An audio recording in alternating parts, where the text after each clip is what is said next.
Chapter 34. Saturday 10:30 p.m. The young people had arrived at the dormitories after a while. To the girl's satisfaction, everything seemed to have fallen silent since she did not hear a murmur on any of the other floors. Kyoka, it seems everyone is already asleep, let's go. Midoriya, don't you think it's getting late? Kyoka, don't worry, remember my room is soundproof, she said happily. But this didn't make the boy feel completely safer. Entering the girls' dormitory area, the green-haired boy carefully walked alongside the punk girl up the stairs to the third floor, where her room was located, hoping not to wake anyone up. At one point the purple-haired girl and the green-haired boy were going up the second floor of the building, when the girl quickly pressed herself against the wall of the stairs, and placing her hand on the boy's chest made the boy next to her do the same. The boy no longer knew why his heart was beating so fast, perhaps it was from the shock of the movement, the thought that someone was awake and could see him there with the girl at that hour, or was it because of how close the girl was to him? Kyoka, I hear something. Connecting one of her earlobes to the wall, the girl gave a small inspection. The punk girl heard distant barefoot footsteps. It was clearly her roommate Hagekure's. Fortunately her room was the last one, but still, the fear that Hagekure might head towards them was something that stirred their hearts. Kyoka, please Hagekure, don't go here. But as if the universe were against him, he heard the door being opened and a series of footsteps becoming more and more audible. They considered going down to the second floor, but the risk would be the same or worse. Then the green-haired boy could hear the girl stop on the first step for a few seconds. The atmosphere was cold, terrifying for the boy. Kyoka felt that she might be reprimanded or criticized for going to the boy's room late at night. But the boy with that nightmare from the morning felt that he could have a heart attack on those steps. Hagekure, why would I go downstairs? The girl murmured sleepily now, she said to herself, turning around and slowly walking back to her room, letting out a few yawns. Kyoka, who had heard this, felt a sense of relief and a weight lifted from her as she heard the girl's door close. Kyoka sighs, that was scary. Midoriya Ilai agrees. And taking the boy's hand, the punk led him until both young people arrived at the rocker's room. She locked the door in case of any interruption and finally made herself comfortable while making her visit her comfortable as well. Kyoka, I have cookies, do you want some? Midoriya, oh sure thanks.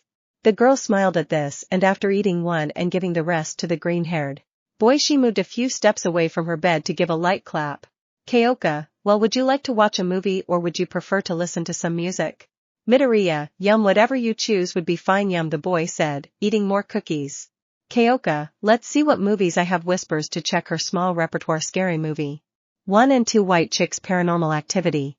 Midoriya, I see you like parody movies, the boy said with a hint of amusement. Kyoka, what can I say, they're so bad they're good, she admitted with a smile.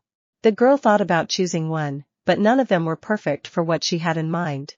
Kyoka, maybe some music would be better. Hey Green, would you mind if we, she said, pointing to her shelf. Midoriya, oh right, after all it's your room and it's your birthday. The girl smiled and going to her instrument shelves hesitated over which item to choose. Then she turned to the green-haired boy and spoke. Kyoka, so young Padawan of rock, what do you want to listen to? She asked playfully. The boy turned his head at the strange but funny nickname the girl had just given him, to which she responded with just a smile. Kyoka, yes, I can be a bit of a nerd too, Green, she added with a smile. The boy laughed a little at that fact. She loved that, seeing him smile. She felt that if she had a shitty day just like the one she had started with, his presence, even if it was just his smile, made her happiness increase as if by magic. Midoriya, WL, I think anything you sing will sound good, the smiling boy said, looking at the punk. She could receive thousands of compliments from the boy and she would always fall for his charms even if they were unconscious. Kyoka, well come on Kyoka, you prepared all day for this, I think I have one in mind. After taking a guitar from its shelf, the girl walked to the bed and settled down next to the boy, who watched her attentively, watching intently as the girl's delicate hands held the instrument and then slowly played it, creating a melody. Returning to her singing voice was a delight in itself. The sweet and melodious voice of the girl in harmony with the soft sound of the guitar, being played by her soft and delicate white hands. She was an angel. As the song went on and on, the boy hadn't noticed how the punk seemed to be closing the distance between the two of them. And the song's message made him feel something similar, like a caress on his chest piercing through to his broccoli heart. A few seconds after the song ended, the punk girl just looked at the boy with a blush on her cheeks. Soon she gazed at the green-haired boy's lips as she slowly approached him, leaving her guitar by the side of the bed, her only interest in the boy. "Kyoka, could I take another birthday present from you?" she whispered, settling into the boy's lap. Drawing closer and closer, the girl was now so near she could feel his breath mingling with hers. Finally, as if the wait had been an eternity, she kissed him, though it felt different compared to past kisses. Because now she didn't want to leave him for anything in the world. And the boy once again fell under the spell of a girl where every tender kiss, every sweet caress, every sweet moment he spent with her was a critical blow to his wall of sanity, which seemed to crumble more and more. It was already difficult to receive kisses with everything that was happening to her. Now she felt that if the girl continued like this, she might falter again. The same girl was the one who separated from him after a few moments. She seemed to be thinking about something, unsure if it was a good idea, trying to find the words to say it while hiding a slight blush. "Kyoka, hey, I have to do something, just stay here, okay, please?" the girl asked, her face gradually turning red. The boy wanted to leave, but he didn't know why his legs wouldn't respond while he wasn't doing anything to stop or refuse. There he was, motionless. He closed his eyes only to hear a door opening and closing. Silence now enveloped the boy in the room. A silence so overwhelming that it left him only able to hear his own heartbeat in his chest. I no longer knew if it was fear, shame, panic, or excitement. It took a little while for the bathroom door to partially open, revealing the girl's red face through the small available space. "Kyoka, hey Green, could you close your eyes?" "Midoriya, why yes," the boy said, instantly turning red at the request, closing his eyes and covering his face with his hands. I only hear the girl stepping on the bare floor until the movement of the mattress behind her alerted her that she was behind him. "Kyoka, now you can open them now," she said softly. "Midoriya, don't you think this?" "Kyoka, please, I'd like to know what you think," the rocker said in a low voice. "Midoriya, are you sure?" "Kyoka, yes, no problem if it's you." The boy felt trapped once again. Taking a breath, he turned and opened his eyes only to encounter an unexpected scene. "Kyoka, what do you think?" The boy was speechless, literally. He didn't know what to say because he didn't want to be a pervert, but just observing the girl's body with her torso covered by that tight black garment left his mind blank. Right now I didn't understand all the concern about her body. She was simply beautiful. "Kyoka, I know it's not what one would expect," the girl murmured as she looked away. "The other girls have better attributes than me, but I..." She didn't know why she'd done that. She wasn't sure what to expect. There wasn't a specific set of steps. No plan A or B, nothing at all. She'd simply bought that garment and there she was, modeling it in front of the green-haired boy, not knowing how to react. But soon her gaze shifted from the wall to the boy who had come closer and, holding her face, kissed her again. "Midoriya, you are absolutely gorgeous." What I felt was pure happiness. She felt her nerve endings tingling as she listened to the boy's words and repeated them over and over in her head. Slowly she wrapped her arms around the boy's neck, clinging to him. He could swear there was a unique connection between them, with every kiss, with every caress they shared. All she wanted to do was keep kissing the green-haired boy's lips. The boy once again gave in to his desires, and with each kiss he gave the girl, he positioned himself on top of her until she was lying down on her bed. But soon kisses were no longer enough for either of them. In their desperation they began to go a little further. "Kyoka, take this off," the girl whispered, giving the boy's shirt a little tug. The boy lowered his head to look at his garment and immediately did as he asked, leaving the girl with a view of his torso once more. And she enjoyed the sight. She had secretly longed to see him again ever since the day he had asked her for that favor. After smiling and taking her wrist, she brought him over and, using her connectors, wrapped them around her wrist so that he wouldn't stop holding her. Suddenly the girl felt the green-haired boy pull away from her lips. She was about to ask him why when what felt like an electric shock, unexpected yet exhilarating, coursed through her body. The boy had moved down to the base of her neck, starting to place kisses and leaving light hickeys. "Kyoka, sigh, I wasn't expecting something like that." That's all she managed to say before letting out another moan of pleasure as she momentarily felt the boy's tongue tracing her neck. A strange sensation, as was her reaction to it. The girl wasn't going to be left behind. It was exciting how once again the boy seemed to have control over her, but she also wanted to have fun. After all, it was still her birthday. Slowly lowering her hand, the girl gave a small tour of the boy's body. His muscles were soft yet strong, warm like a warm pillow, and his sight was more than attractive. The boy stopped what he was doing when he saw the rocker girl who had a look on her face that suggested she wanted to do the same as him. Midoriya, do you want me to? The punk girl said nothing. She simply looked at the boy and looking away nodded pitifully.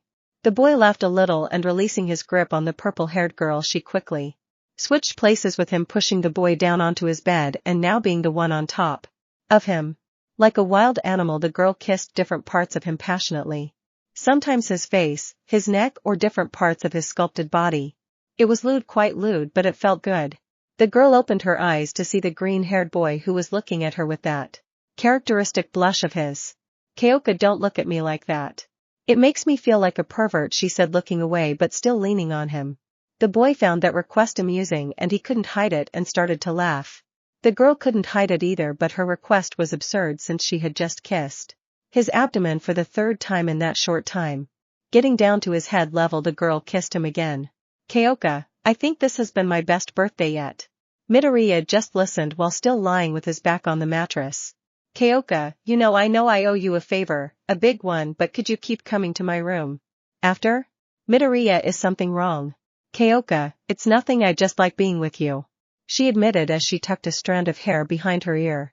The Chicano girl could believe it. She wasn't ashamed to throw herself at the boy and devour him with kisses, but she was ashamed to admit that she enjoyed spending time with him. Midoriya, this never means anything good. Well, first I'd like to see if my schedule isn't too tight. Kyoka, you've been busy these days. Midoriya, yes, training, homework and stuff. He made an excuse, scratching his head. Then he felt something envelop him, only to see the girl who was surrounding him in a hug while she was resting her head on his chest. That hug wasn't lascivious like the last ones. It conveyed something different, tenderness and support. Kyoka, okay, but remember, Greens, you don't have to carry the weight of the world alone. Right there she felt her skin prickle and a sensation in her chest ran through her inside. Like a shiver. The girl's sweet, gentle, and understanding words had pierced him like a spear. Why did Kyoka have to be so nice and sweet to him? Midoriya, I understand, he said, giving the girl a light pat on the head. I think I should gather my things and go to my room, it's getting late. Kyoka, no way buddy, you're sleeping here tonight, she said as if she were a little girl. It's Midoriya, but Kyoka, come on, just for today. She looked at him for a few moments and the boy was really trying to maintain his composure. But looking at Kyoka was like looking at a black kitten. No matter what happens, you'll want to pet him no matter what. Midoriya, WL, just for today. Kyoka smiled and slowly gave him another kiss before standing up to turn off the lights. Having done so, she returned to her place on the bed next to him and wrapping her arms around him clung to him, burying her face in his chest. Kyoka, thank you, Izuku-kun, she said as she closed her eyes. Midoriya, you're welcome, Kyoka, and he replied while observing the girl and then looking at the ceiling. I have to talk to all night. Sunday, a blue-haired girl was waking up in her room, her hair disheveled, a sign that she had just gotten up and was on her way to the kitchen. During the first one, she didn't have to hide a look of annoyance rarely seen on her face. Her morning hadn't been entirely pleasant. Neger, why did it have to be today? She said, touching her abdominal area. Chapter 35. Sunday, the green-haired boy opened his eyes, feeling something heavy beside him rise as his breathing increased. Turning his head, he noticed it was none other than Punk, who was covered by her sheets just like him. Unlike before, he no longer turned so red or felt so hot. He at least wanted it happened. He had gotten used to the feeling of being in bed with a girl. He was getting up to go to the bathroom next to the room, ready to spend a few hours there, reflecting on his recent actions. But as he sat down beside the bed, he barely noticed that he was only wearing boxers, and after feeling a light grip on his wrist, he turned his head, turning to where the girl was, who to his surprise no longer had that lingerie on, and looking at the floor, he found both of their clothes scattered everywhere. If I didn't already have a reason to be surprised, there was one. Being able to observe the girl's body without any need for imagination. Midoriya, what was it?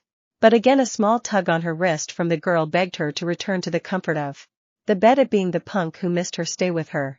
The boy then had to kiss the girl's hand so that half asleep she would understand that she had to leave. After feeling the boy's gentle kiss, the sleeping purple-haired girl gave in, but not before murmuring something. Kyoka, I love you. Monday, the boy once again was walking through the halls of UA, but unlike other occasions, The green-haired boy walked with a dead look. There were no expressions on him. There was no joy, no anger, no fear, nothing at all, like a living dead man. He was just heading to a room for a usual chat with his sensei. All Might, good day Midoriya. Shosho. The blonde man stopped his greeting when he saw his predecessor looking lost and exhausted with a clear lack of sleep in his eyes and an unusual silence. All Might Shonen, what happened to you Midoriya? All Might, I don't want to talk about it please. The man had sometimes wished that the boy would be quieter with his murmuring or his passionate way of sharing information, but now he wished that he would be more open about what was really going on. All Might Shonen, if you have something to Midoriya. All Might, please, I don't want to talk about it. All Might, okay, the man said, handing the boy a cup of tea. The minutes passed, neither of them had spoken at all. They simply drank their tea, or well, the man drank his tea because the boy barely took his eyes off the porcelain cup. All Might wanted to help his student, but he didn't know what to say. He knew how to save people with his strength and fists, but saving people with words was something he'd rarely done, and now he had no information to help the shonen. Midoriya. All Might. The man looked up. It was the first word the boy had said in a long time. All Might. Yes Shonen. Midoriya. Midoriya, are you disappointed in me? All Might, symbol of peace, who had saved countless lives, who inspired thousands of people around the world, and who were feared by criminals, had just been taken by surprise by his students. Question. All Might. No Shonen, what are you saying? Why would you believe something like that Midoriya? I sighs. I haven't talked to the girls, and some of them have already confessed to me, and I haven't been able to tell them what I've done in Roman 2. The boy could no longer express himself when he felt his sensei's hand placed on his hair, giving it a few small pats. All Might Shonen. No, I'm not disappointed in you, quite the opposite. I'm worried about you kid. The man stepped back to his seat, touching his chin. His years of experience fighting criminals were useless in this situation, and now he realized he hadn't lived through his teenage years having no advice for the boy. All Might's eyes shone. And what are you looking for with your friends? The boy hesitated for a moment, not quite understanding what his mentor meant. All Might. Well, don't think I believe you're lying. Not at all, but I must admit there's something that's bothering me. The boy paid attention to his teacher, who was holding the small cup in his hands. All Might. I know your heart is noble, but why don't you reject some of the proposals and slowly back away? Alright Oria, do you think I have a chance of retiring just like this at this point? The man hesitated a little, and it was true if he compared the boy's case to sinking in quicksand. The boy would be up to his chin. All Might. Right, what if you gather them all together to explain the situation? The man suggested, observing the boy's reaction as he seemed to ponder this for a few moments. But the green-haired man could only see in his mind the pained looks of some of the women. Some reproaching him for what he had or had not said, some breathless, others with their hearts shattered thanks to him. There was not a single ending that didn't hurt, nor a single truth that didn't receive its condemnation. His mentor could only watch as his apprentice exerted force with his hands on his knees, while a small tremor appeared in his body, and it seemed that his eyes filled with tears at the future he envisioned. Then she knew she had to pull him out of the sea of fear into which he had briefly submerged. All Might Shonen. Yuke, it wasn't a great idea. The green-haired man then returned to reality, and using his sleeve wiped the tears from his eyes and then stared intently at his teacup. All Might, forget that. Just Midoriya, I wish that too. All Might. Once again the symbol of peace felt useless for not being able to help the most important person in that school to him. Midoriya, anyway, thanks for listening. The boy thanked them, stood up, and after bowing walked to the door. All Might Shonen, the man said, drawing his student's attention. You know that anything I'm here. The boy finally smiled upon hearing his favorite phrase unconsciously uttered by his sense, but which he knew was entirely true. Midoriya, thank you. And once again she resumed her journey to her next class, but then in the middle of that corridor he encountered someone who stirred something deep inside him, almost as much as the first time he met. All for one. Niger. Oh, hello Izuku, and the cheerful girl replied. Midoriya, breathe, let's just breathe. Hello Niger's empire. As if nothing had happened, the blue-haired girl floated up to the boy and wrapped him in a hug. Niger, it feels so good to hug you. How are you? She asked us up a little. Midoriya, I'm fine. Niger. Hey Izuku-sensei said Erechin was coming to visit. Do you want to hang out? Midoriya, I don't want to, but I really want to know how Erechin is. I haven't seen her since the concert. Sure. Niger, great, we can go to the park, or he can feed the birds and use the playground equipment. I'm sure she'll be happy to see you. Then after hearing footsteps behind the girl, the green-haired boy saw two of his senpai going towards the girl. Mirio on Midoriya-kun, good morning. The blonde boy greeted with his typical cheerfulness. Midoriya, hello Mirio senpai. Hello Tamaki H. Hello Midoriya, he greeted me. In his typical embarrassed tone. Niger, can we talk? Midoriya, they need privacy because if that's the case please say yes.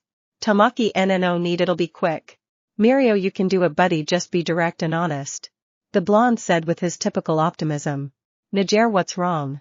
The third-year boy looked around, noticing that only his friends were with him somehow. Feeling supported. I take a breath and speak. Tamaki sighs. Niger, I have to confess something to you. The girl stared at her boyfriend, curious about what he had to say. Tamaki, I am gay. This was a surprise to absolutely no one. Niger, oh, I understand.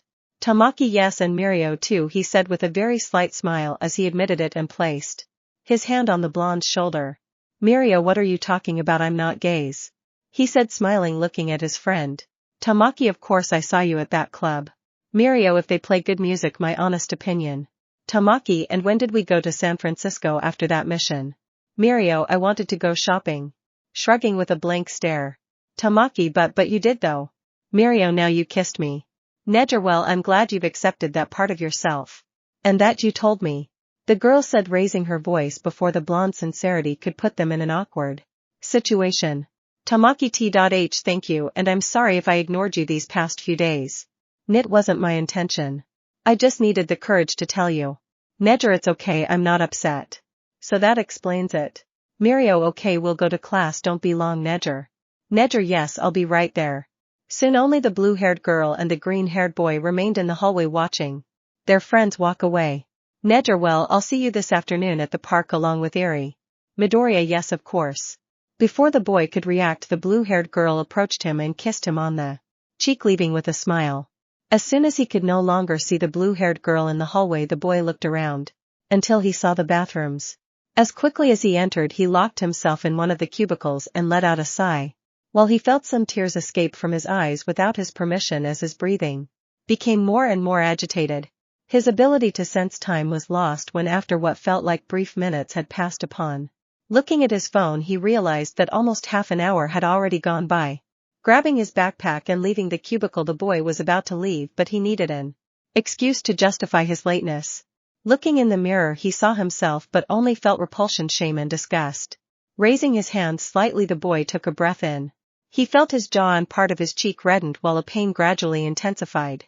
After trying to endure the pain, the boy looked at the mirror once more, noticing a bruise on his face that was slowly turning redder.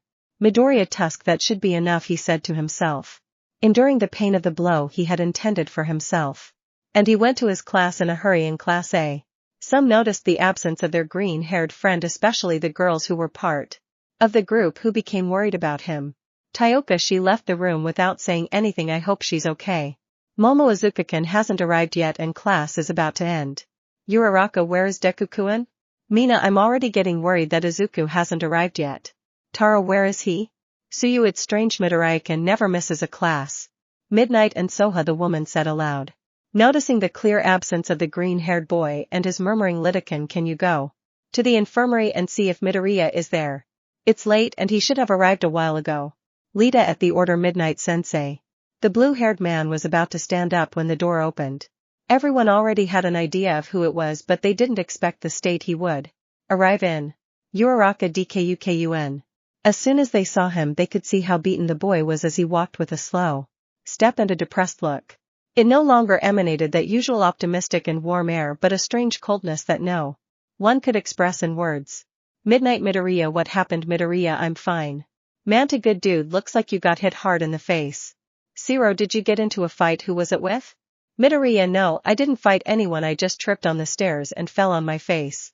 Not only did he not speak in that typical embarrassed tone and nervously scratch his head, but he even spoke in that depressive way.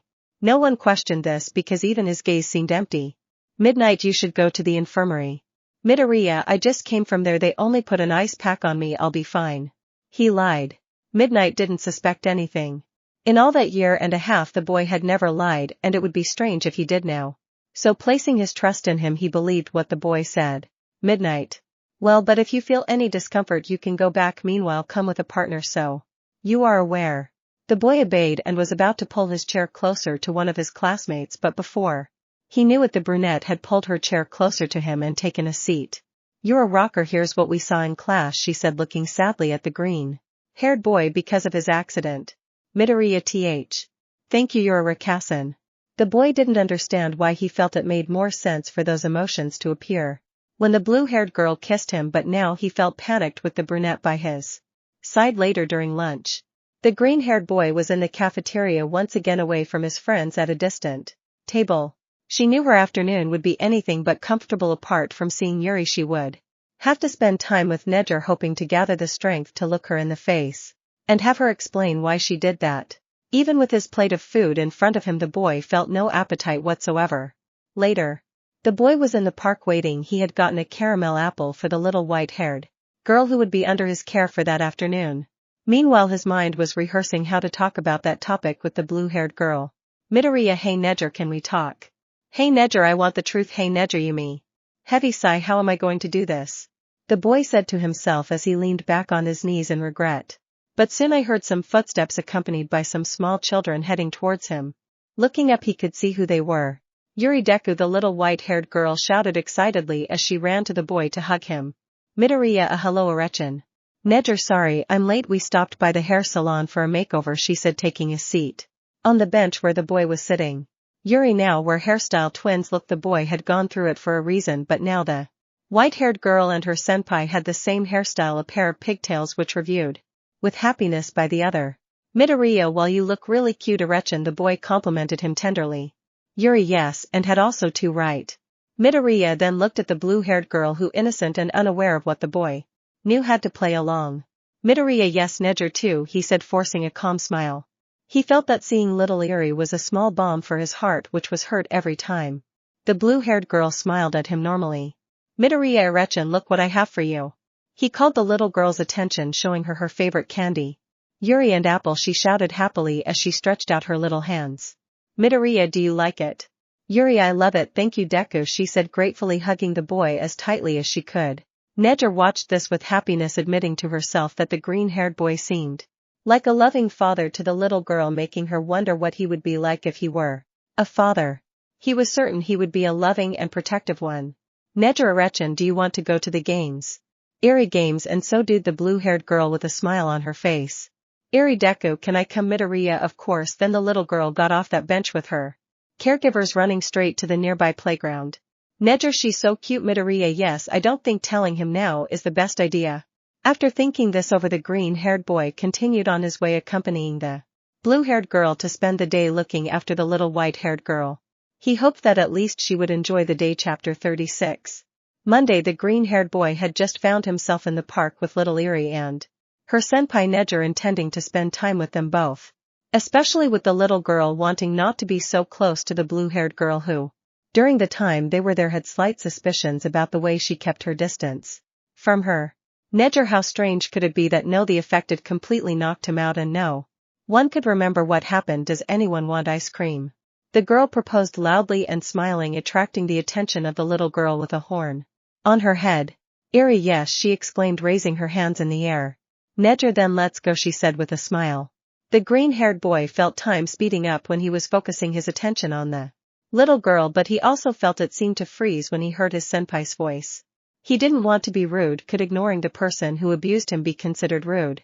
Or was that not even allowed? He felt he had some right, but it wasn't something that came naturally to him. He didn't feel good, not good at all. He felt bad. Damn it, even questioning his reaction was a headache, and to make matters worse, he hadn't been able to take any of his pills before leaving, having to endure the pain for the rest of the day. While at the ice cream shop, the teenage duo, accompanied by the little girl, surprised some of those present, who wondered if the little girl was related to them. Woman, did you see? Woman too, yes, it seems that young people today don't understand the complexity of being a parent at such a young age. Midoriya, please be quiet, is her ice cream good? Erechin, he asked, looking at the little girl in front of him and ignoring the conversation of the women around him. The question was only answered when the little girl who was licking her ice cream nodded, clearly enjoying the creamy strawberry-flavored dessert. Iria, I like this ice cream. Which one do you like? Deku. Midoriya, well, I like chocolate mint. Iria, chocolate mint? She asked, tilting her. Midoriya, that's right, want to try some?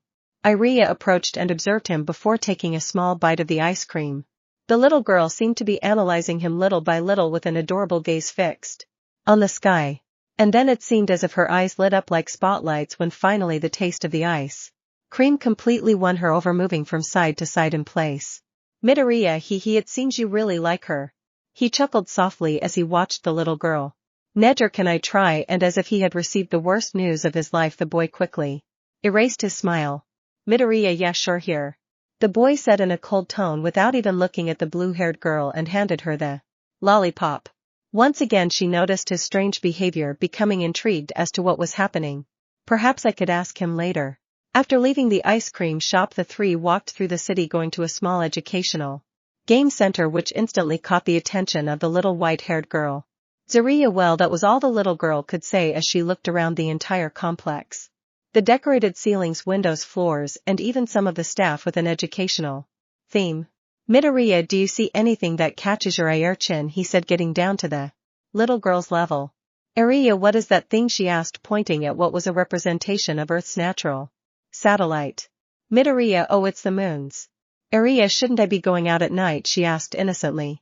Midoriya, it's just a piece of cardboard with a picture of the moon on it, the boy clarified, not wanting to make fun of the little girl's innocence.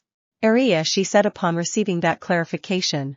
Midoriya, what do you want to see first? There's music, space, or stories too.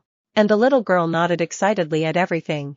The boy carried her in his arms and they went to explore picture books, reading and activity books, natural sciences, space theory, culture, or science fiction books. It was a natural habitat for the boy, surrounded by reading and entertainment for the little girl, who gazed in fascination at the pictures in all the books. Meanwhile, the blue-haired girl, who didn't really have a great passion for reading, loved seeing how similar they both looked. Nejer, they look so cute, she thought as she leaned on the table to watch them from afar. Her attention was drawn to the little girl, who was running excitedly towards her with a book in her hands, trying not to trip. Nejer, what do you have there? Ariya, she said, raising the book above her head. Then sitting the little girl on her lap, the white-haired woman opened the book on the table, apparently looking for something. Nejer, did you see anything you liked? The little girl finally found the page she was looking for in the book, and bringing it closer to the blue-haired girl, she listened to what the little girl had to say. Ari, who are those people? She pointed the little girl at the page.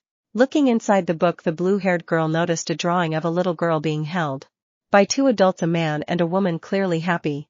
Nejer, oh, that's a family over there. Ari, family? Nejer, yes, that's mommy, daddy, she said, pointing at the figures, and there's their little daughter. The little girl analyzed the young woman's words for a moment before looking at her with that innocent gaze and asking, Ari, so you and Deku would be my mommy and daddy? She hadn't expected such a question. She couldn't say she disliked it, but Ari couldn't go around saying that they were both her parents, as it could cause a stir that two students had a daughter. Nejer, well, I wouldn't say parents. Ari, what do daddies do? Nejer, once again taken by surprise by the little one, opened her eyes. Nejer, just stay calm. While her parents work, they take care of their daughter and they let her know they love her very much. Then the blue-haired girl felt little Ari lay on her and hug her tenderly. Ari, I wish you were my parents, she said with a slight pout while looking at the floor. Nejer had been named by various people as one of the prettiest at UA, but if she was one of the prettiest in the school, Ari had to be the prettiest on the planet, making her heart feel a pressure at the cute innocence of the little girl. Nejer, well. And the little girl raised her head to look the girl in the face. Nejer, I think you can see us as loving parents if you want, she said with a small smile. Nejer saying this, Ari could only react with a smile, which was a true beacon of light. She managed to spread this happiness to the girl in front of her. Midoriya, is something wrong, Ari? The green-haired boy asked, heading towards the girls, noticing they were talking about something. Ari, Deku, you're a dad. Little Ari shouted, raising both hands in the air as if it were the best news in the universe. The boy stopped walking abruptly, as if he had frozen in that very spot. The boy's perspective could be misinterpreted. He had been abused by the blue-haired girl who invited him to take care of Ari, and she was sitting on his lap while receiving the news that he was dad. It had to be a bad joke. It couldn't be real. I couldn't be a father at that age. I didn't even know if I wanted to be a father in the future. Feeling his head spin at the news, repeating the little girl's words over and over in his head along with the paranoia inside him, the boy felt like he wanted to vomit from the shock. As quickly as I reacted, I ran straight to the bathrooms in full view of the girls who just watched, puzzled. Ari, are you okay? I asked, looking at the blue-haired girl. Nejer, it must have been the ice cream, she guessed, shrugging her shoulders. Midoriya. The green-haired boy was in one of the stalls, his head submerged in a toilet, but this time, it wasn't one of Bakugo's usual abuses. It was something far worse for the boy. Midoriya, this can't be happening. No, it can't be. This was this her plan. Does she want me to? Obviously I'd have to take responsibility. He'd be my son anyway, but why? Why? Why? He was regurgitated again into the cup. The mere thought of it made his stomach churn. Finally, after emptying his stomach, the boy went outside to wash his hands when he heard the front door being lightly knocked on, followed by a small voice. Ariya, Dad, Deku, are you okay? The boy, puzzled, dried his face and went to the door to see the little girl in front of him. Midoriya, what did you say, Ariya? Are you upset because I call you daddy? Midoriya, no. No, Ariya, I just felt a stomach ache, that's all. I'm not mad at you, he said, putting on his best smile. Ariya, okay, so I can't call you that. Getting away, the green-haired boy seemed to be thinking about it.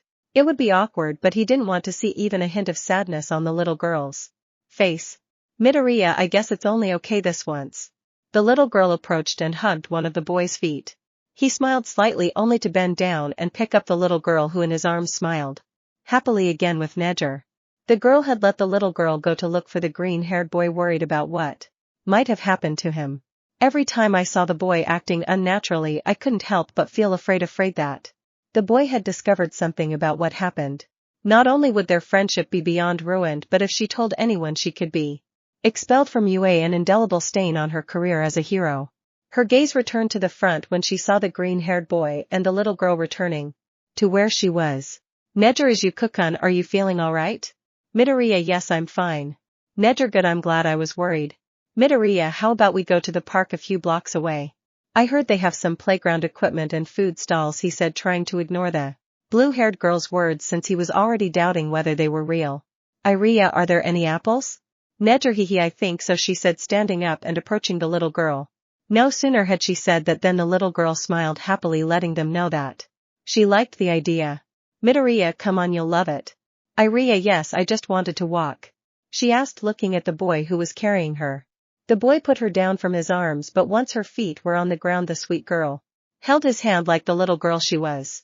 All with the other hand she opened and closed it, asking the blue-haired girl to hold it in the same way sent by, graciously accepted. Now the boy felt even more uncomfortable. The mere comment from those women that they seemed like a family had made him feel uneasy. The little girl's misguided comment had made it worse, and now he felt obligated, but he couldn't blame himself for that situation. He had agreed to see the little girl, and now he had to fulfill his obligations for the rest of the day.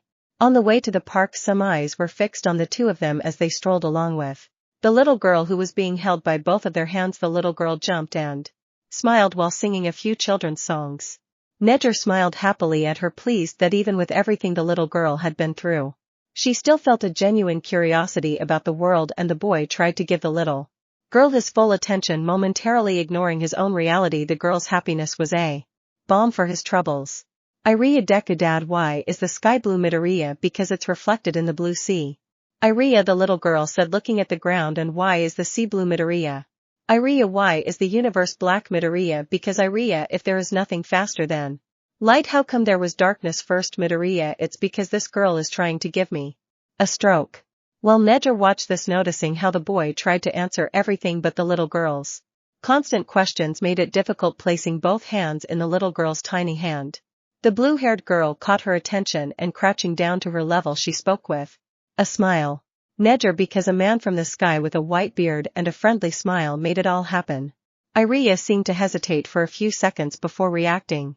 Ariya, I understand now. The green-haired boy watched as the little girl's many doubts were dismissed with a quick, easy but quick answer. Then I looked at the blue-haired girl, who winked at me, accompanied by a smile. Perhaps it was a silent one. Relax, I've already taken care of it, but I couldn't help but associate it with something more. In the park, the two young people and the little girl were at the park entrance, the girl observing everything with curious eyes, the small birds on the branches, the stalls selling sweets and snacks, and the playground equipment where children with mutations or interesting quirks were playing. Iri, is this a park? She looks at her caretakers, and they both nodded. Neger, come on, Arechan, let's explore, shall we? Iri seemed a little nervous. It was her first time in a park with other children her age. She was curious though, and didn't know how to react if others approached her. The green-haired boy noticed that look in the little girl's eyes, that looking you perfectly, the one that said, what if they don't love me? Well, Midoriya Erechen, the boy said, calling her attention. Don't worry, everything will be alright, we're here, we won't leave you alone. The little girl trusted the boy, who offered her a smile of complete support, and after taking her hand they walked together. With the blue-haired girl trailing behind them, she had come to feel the same sensation that the little girl expressed, remembering her time at school and how children could be brutally cruel, and now she would make sure that little Iri didn't go through what she had to go through. The green-haired boy approached a bench to take a seat and looking around was using his deductive skills to find the perfect friend for Iri to interact with and feel safe with. Midoriya, let's see, there are 3 boys on the slide, although from their faces they don't seem to want to share. Near the sandbox there's a small group of girls, but Iri doesn't have any playground equipment. The swings, and Nejer for her part took a seat next to him with the same goal of finding a friend for the little girl. Nejer, there are children with mutations, they could hurt Iri if they wanted. Children without quirks could make fun of her, she thought to herself. Understand? The green-haired boy and the little girl looked at a boy about the same age as her, with strange antennae on top of his hair. Boy, do you want to play ball? The child said, extending the ball he was carrying in his hands as an invitation. Iri, she turned to look at her elders, who looking at the boy and then at her nodded. Of course, smiling, the little girl ran to where the group of younger children were waiting for her while the teenagers watched happily. Nejer, I guess there was no need to worry about him making friends. Yes, he said, observing the smile of the white-haired girl who was playing. The afternoon was happy, there was nothing to worry about. The little girl was having fun, laughing and playing with the other children, and the green-haired boy just watched her from that nearby bench, the same bench where the blue-haired girl was sitting beside him. Nejer, and are you going to do anything else later when we drop Iri off? She said with a smile. It's Midori, and once again as it had been that day the boy remained silent. Nejer is. You can. Midoriya, can we talk when we get back to Iri? With eyes away since Nejer, oh she. A while later the sun was beginning to set over the horizon, signaling to the visitors that it was time to start leaving the park and heading back, including the green-haired boy and the 2 girls. The little girl was now in the arms of the green-haired man, asleep from exhaustion. Nejer, it seems she's exhausted, she said with a small laugh. The boy once again showed no expression whatsoever. Nejer, is you cookons? Midoriya, when we leave Iri, he said coldly. Nejer, no. The green-haired boy stopped and turned to look at the girl. Nejer, hey, if you're upset please tell me. I've noticed that all day it seems like you've been ignoring me. I thought maybe it was just my imagination, but it seems like you're only acting like this because of me. The boy didn't want to wake the little girl, but to make it clear he whispered. Midoriya, Nejer, when we talk about this you'll be grateful there's no one around. A shiver ran down the girl's spine as she watched the boy's expression change. It was no longer just distance or discomfort, she could read in his face that he knew something.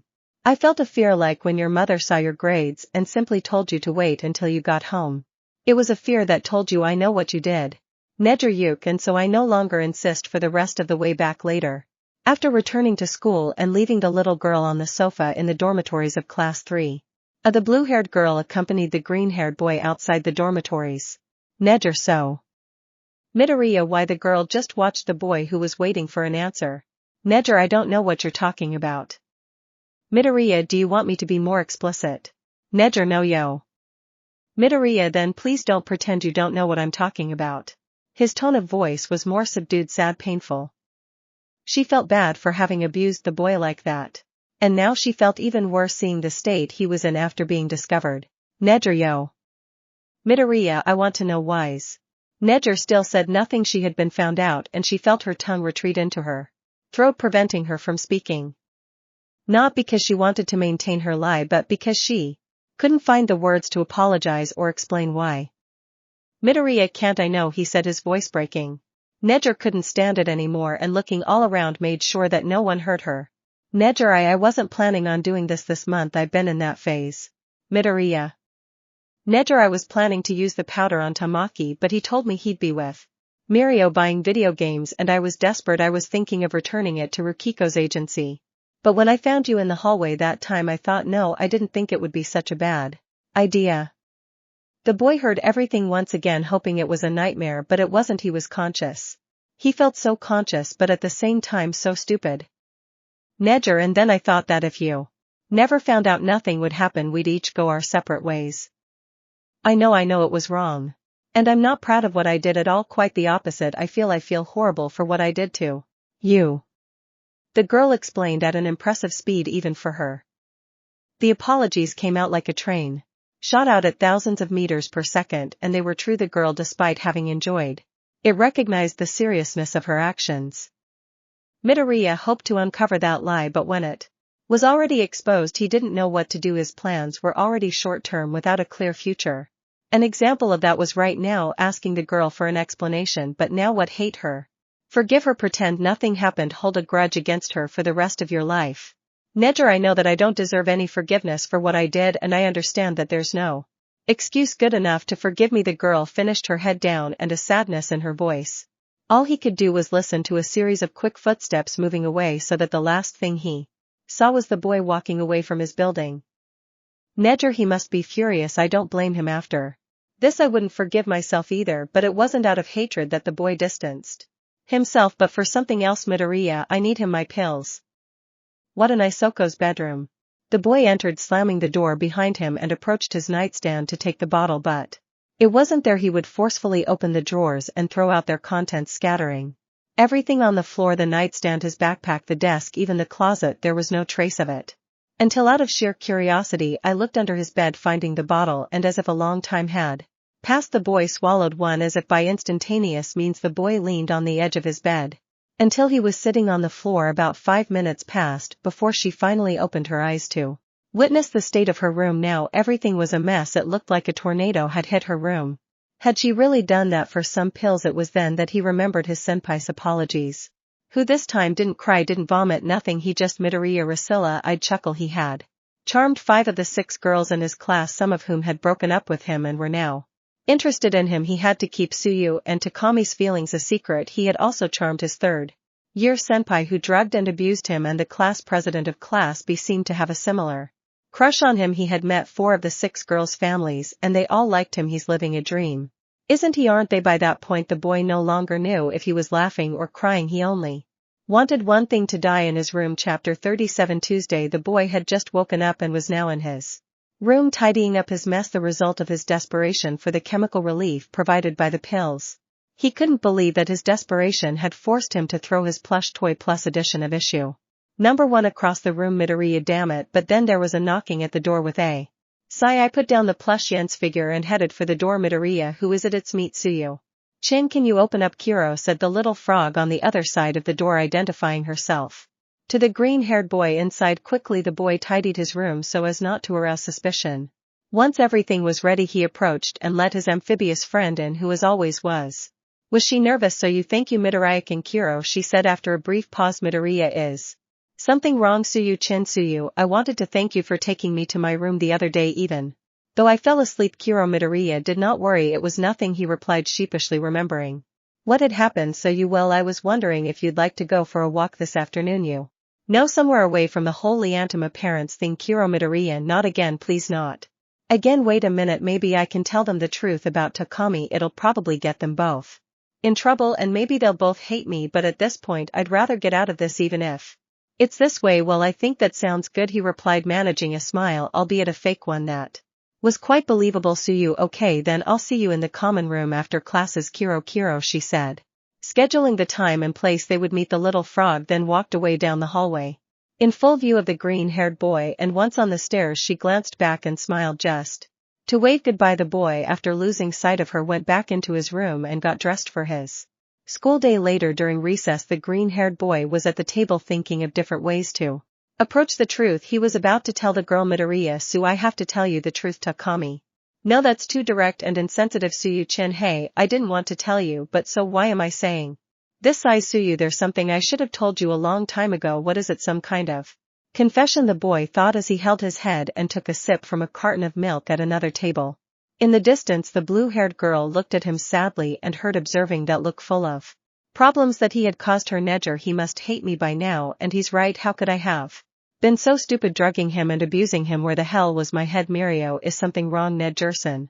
Neger, oh no, I'm fine. Why do you ask? Mirio, well, you haven't said anything for 5 minutes, the blonde said, putting a piece of rice in his mouth. It's kind of strange. Neger, I'm fine, I'm just thinking about some things. Mirio, does it have something to do with Midoriya? Then the girl felt that cold again down her back. Neger, why do you assume that? She said, trying to maintain a smile, feigning normalcy. Mirio, well, you've been staring at him with a worried look for the last 5 minutes and he looks strange too, besides I've seen them together more lately and for them to look like this now is weird. Nejer, well maybe Mirio can help me, he's a friend of Midoriya's, I just have to hide everything that happened from him, Midoriya, and I did something really bad. Mirio, you, that's really strange, can I ask what happened? Nejer, I'd rather not, she said, looking away and rubbing her arm. The point is Midoriya found out and I apologized, but I don't feel like it was enough. Mirio, wow, was it that bad? And the blue-haired girl nodded without changing her look of regret. Mirio, well, without details I can't say exactly what you can do, but if you're truly sorry perhaps you should show her that you're genuinely sorry, show your remorse for the harm you caused, give her some space, and then make a gentle approach, not be too intense or anything similar to what Nejer Hato would do. Nejer thought about it for a few moments. That it made some sense. She didn't expect everything to work out as if by magic, but she would try to apologize to the boy. Nejer, do you think you'll ever be able to forgive me? And the blonde man nodded with a smile. Mirio, Midoriya is a good person, I'm sure he'll be able to forgive you. Nejer, I hope so, I really hope so. At a table far away, a silver-haired woman was having lunch at a table, thinking about a certain green-haired man who had been on her mind for the past few days. Her heart beat strongly at the mere memory of him, that time kissing his lips. She felt like she was in a dream. She was determined. She wanted to confess her feelings to the green-haired boy. She felt he was the boy of her dreams, noble, tender, he was cute, and above all that he would never hurt. Taro, Izuku, you're the cutest thing in my world. But unfortunately she wasn't the only girl in that dining room with that thought. You're Araka, Izuku, Momo, what else can I do? Kyoka is to tell you Mana so much, Kendo, is that I love you. What? Later, after classes ended and everyone headed to the dorms to spend the rest of their day free, our green-haired friend was preparing for his meeting with his amphibious friend, putting his wallet and phone in his pockets, and about to leave he glanced at the pill bottle on the table. Mid-area, maybe I should take one just in case. Thinking this, the boy removed his hand from the doorknob and moved away from the door, going to where the bottle was. Then opening it and taking one of the pills and swallowing it once again, he was about to leave. But he glanced at the bottle and after making up his mind decided to put the bottle in one of his pockets. After this the boy finally went downstairs to the common room where the green-haired boys had agreed their outing would begin. There the green-haired boy met his friend who was waiting for him sitting on the sofa. Mid-area, come on, just go with the flow until it's time to tell her cause. Hello Tsusu, you ribbit. She heard him from the room, only for the green-haired amphibian to turn her head and smile upon seeing her friend. Oh, you're here already. Mid-area, can I didn't hear you. Mid-area, Yiza, are you going in your uniform? He said, noticing that the girl was still wearing the typical UA school uniform. Suyu, oh no, it just so happens that I was busy doing something else and I forgot to change. Mid-area, anything else? Suyu, yes, extend your hand. Kuro, the boy puzzled, obeyed the request and the amphibian seemed to carefully take something out of her pocket. Taking her hand, he seemed to be trying to do something, and when I let go, Suyu, it's a bracelet. Kuro, Mid-area, wow, you Tsuyu, do you like it? The boy looked up only to be met with an excited gaze, rarely more expressive than was normal for the girl. While she wanted to know his opinion. Suyu, well, Kuro, Mid-area, just this once, and that's all. I love it, he said, smiling. Appreciating the girl's small but charming gesture, the girl now understood how the boy felt when he was offered praise for his work, and he would instantly turn red, losing all the words in his mouth and trying not to stumble over the few that came out. Suyu, thank you. Mid-area, can I'll go change? I won't be long. That was the last thing she said before she quickly left in the direction of the girls' dormitories, ready to change into something nicer on her way out. Meanwhile the boy just stared at the bracelet and let out a sigh. Mid-area, just tell him and you'll be rid of a problem.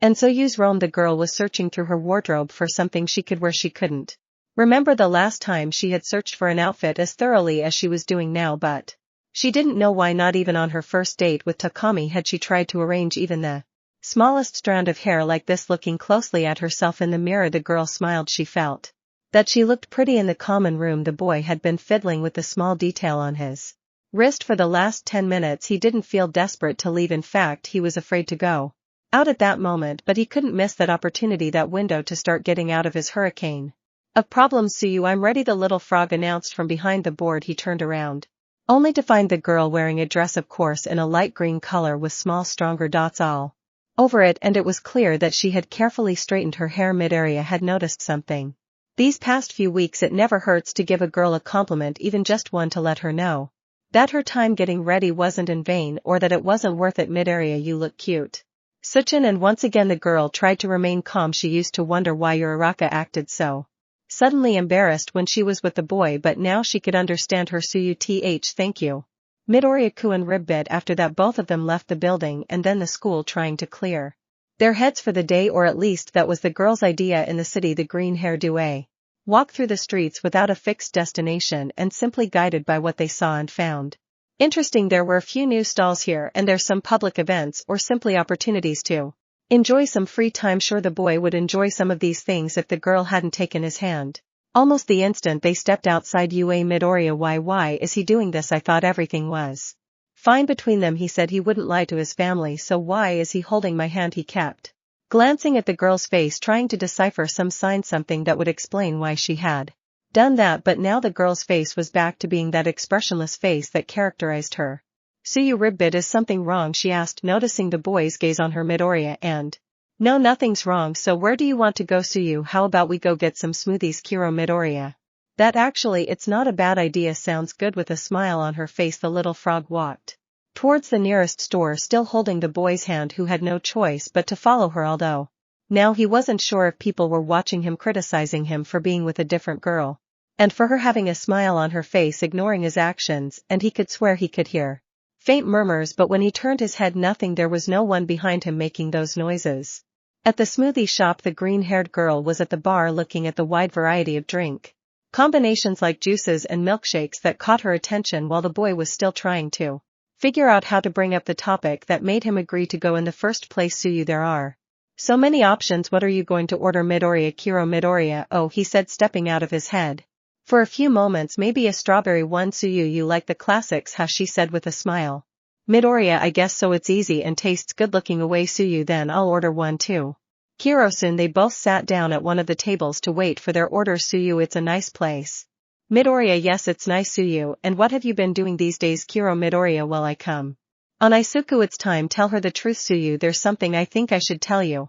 Waitress, here you go, 2 strawberry milkshakes for the couple. Quickly, the little confidence the boy had gained vanished like mere smoke at the assumption that they were a couple, embarrassing both the boy and the girl, who just lowered their heads trying to ignore the comment.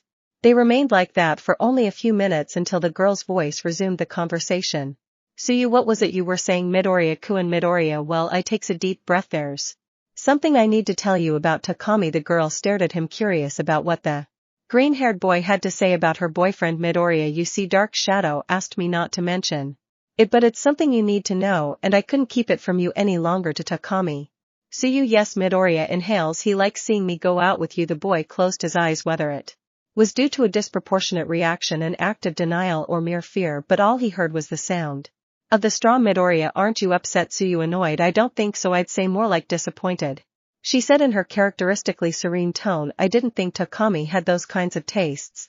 Midoriya, to be honest, me neither. Suyu, why didn't you tell me before? Midoriya, I'm sorry for saying this until now. Dark Shadow asked me for time to try to convince Takami to stop, but after the last few days it seems I haven't succeeded. Suyu, I see, thank you for telling me, she said, extending her hand and touching the boy's. Midoriya, I'm sorry, I ruined this outing. I'll understand if you want me to leave. Suyu, I never said that. I'll have to talk to Takami about it. Don't worry, I won't tell him what you said to me, but I don't want you to leave. Midoriya, are you sure? And the girl nodded without changing her expression. Midoriya, okay, thanks. Suchin. Suyu, you're welcome. Now drink your beverage, it's going to go bad if you leave it like that. Midoriya, oh sure, he said, finally paying attention to his milkshake that had turned out well, pretty good. He felt bad for having sacrificed his friend's relationship, but he felt it was a good step, a great breakthrough in terms of his problems. He believed. Suyu, it wasn't the excuse I imagined, but maybe it's reason enough to be closer to you. Chapter 38. Tuesday. The blue-haired girl was alone in a small bar because as soon as classes ended she went straight out to fulfill her self-imposed penance of leaving the boy alone and making him stay away from her for as long as possible. While at the bar, the girl tried to find different ways to apologize, but with each idea she had coupled with each drink she ordered, whether it was a simple glass of water or something slightly stronger, she could clearly recall what she had done previously, how he had brought the boy to that room, how she tried to unbutton his shirt as best she could while her lips were pressed to his, how he had memorized her body that night, from her strong shoulders to her waist and little more, how she had let the boy know her body without any limits. But now he also remembered that painful face, the one who felt she had completely destroyed what was once a cheerful and optimistic boy, leaving only a shell painted in shades of gray. The comparison I made now with that time they went to the hot springs was so clear and he couldn't help but feel like a monster. She had spat on the profession she had chosen, she had spat on her ideals, on the poor boy, on her role as his girlfriend, because she could not forget or deny that she was still Tamaki's girlfriend at that time, whether or not he was going to be gay in the end. This led to the girl taking the drink from the glass in front of her in one gulp. Neger, I'm an idiot.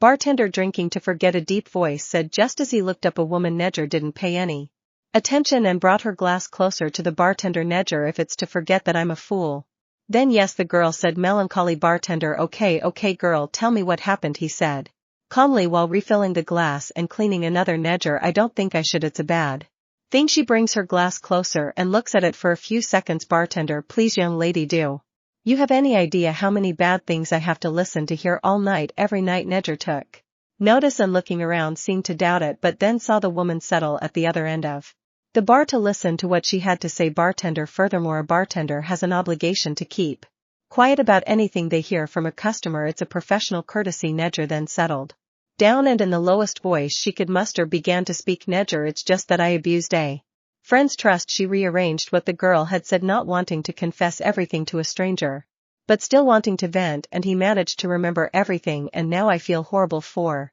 doing that. Bartender, wow, and you don't look like one of those, I said, not buying the lie I had just told her. Neger, I want to apologize, but I know it won't be enough and I don't blame him. Bartender, look kid, you need to be very clear about something. What you did, you can't just erase it like it's pencil and eraser, okay? Something like this can't be fixed. You can't just say sorry and expect him to understand and carry on as if nothing happened. Neger said nothing because everything she heard was true. Bartender, but then I raised my head. Bartender, you can show him you've changed, that you'll never, and listen carefully, never again live peacefully remembering what you did, that you truly regret making him feel that way, using him like that, and that he can hate you if he wants, because he has every right to. Neger simply lowered her head in the face of that truth, still paying attention to what he had to say. Bartender, and if he ever forgives you or places any of his trust in you again, you'll cherish it as if it were your own heart, and if he doesn't, you'll leave.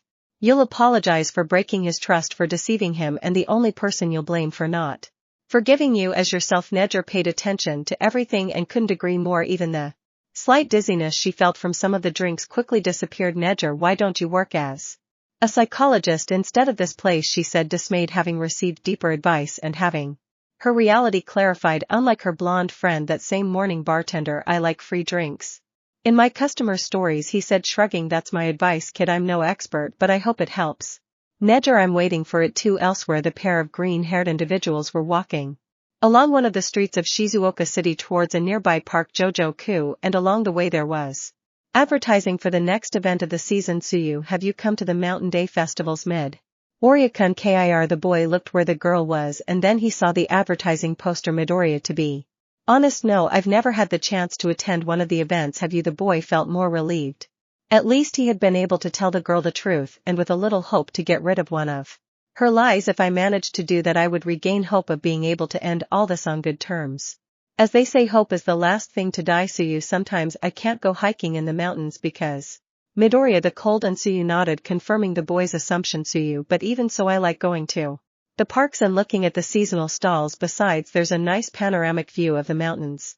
Kiro, Midoriya, oh yeah, and the young woman nodded happily. Suyu, let me show you. Kir. They both walked among the stalls, seeing some which sold certain types of shirts, keychain stickers, and other souvenir items. Everything looked wonderful. How had I never attended those kinds of public events before? That he felt it was a good sign. He had confessed, even if only partially, but he had done it, and that was a slight relief for him. Soon the two green-haired individuals reached an area of the park with benches, blankets scattered here and there, and what appeared to be couples enjoying the place. Suyu, come on, Midoriya, we need to take a break. Kiro, the boy, followed her, arriving at a bench by the side of the road where they both sat down. As soon as the boy rested his back on that bench and raised his gaze, he could understand what the fascination of that day was. The view of Mount Fuji was surprisingly relaxing. Suyu turned her head to look at the green-haired boy's face, noticing a look of surprise on his face. Suyu, I see you understand now, Ribbit, she said, a slight smile appearing on her face. Midoriya, it really is beautiful. The girl gazed at the landscape in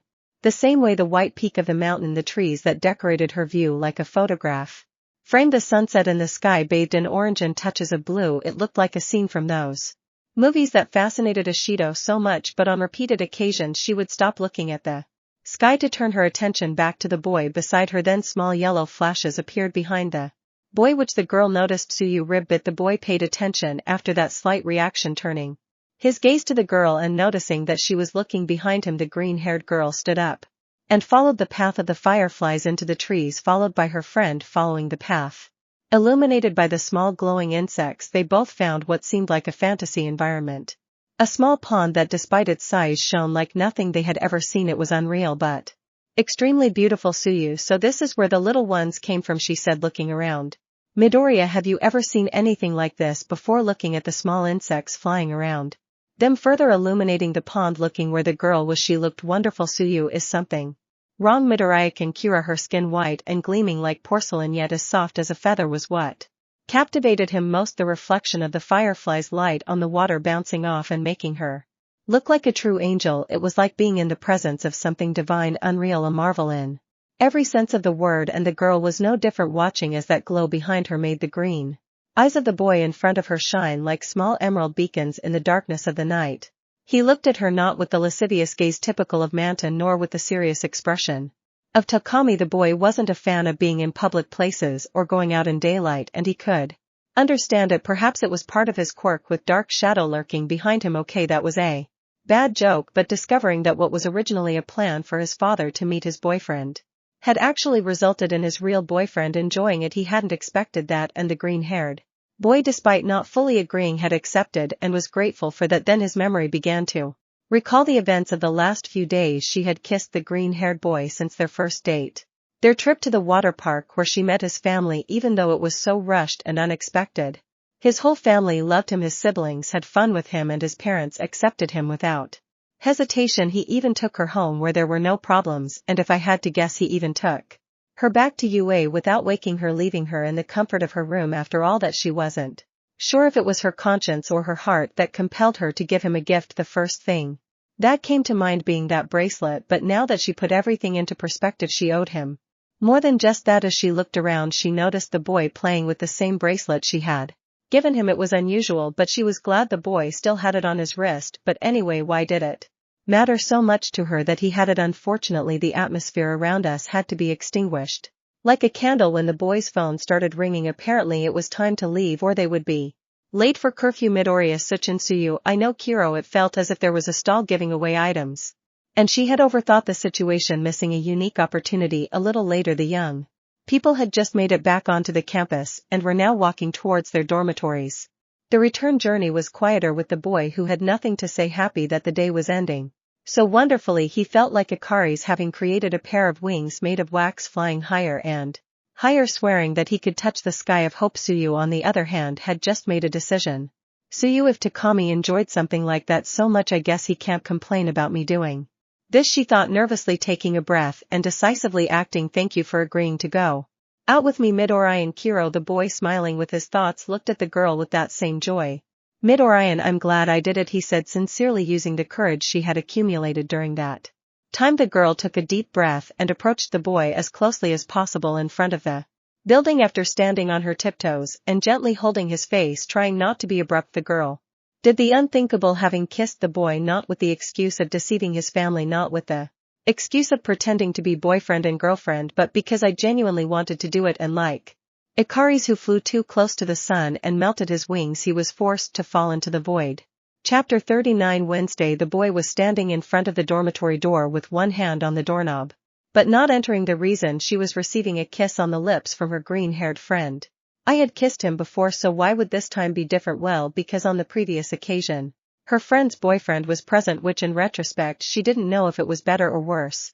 But before, there was the excuse of it's a requirement for the lie about when you meet their parents. But now I couldn't find a single explanation for their surprising behavior. Midoriya, no, this can't be happening. I told you what was going on with Takami. No, nothing like this was supposed to happen. The static boy thought, unsure how to react, while Tsuyu could feel her own cheeks getting redder and redder. It was a strange sensation. Neither the kisses nor the attempts at kisses on the cheeks that she exchanged with Takami came close to what she felt at that moment with the boy. Izuku kissing him had unintentionally become a necessity for her. The first time she did it was strange, even though she and Takami had agreed to it the day before. She couldn't deny that she felt Something similar to a tingling sensation throughout her body along with a pleasant feeling of warmth. But she had thought it was just embarrassment from only having kissed Takami if kissing his beak could even be considered a kiss, but she couldn't be sure because deep down she couldn't deny that if she had to kiss him again she would definitely do it. It was like kissing someone.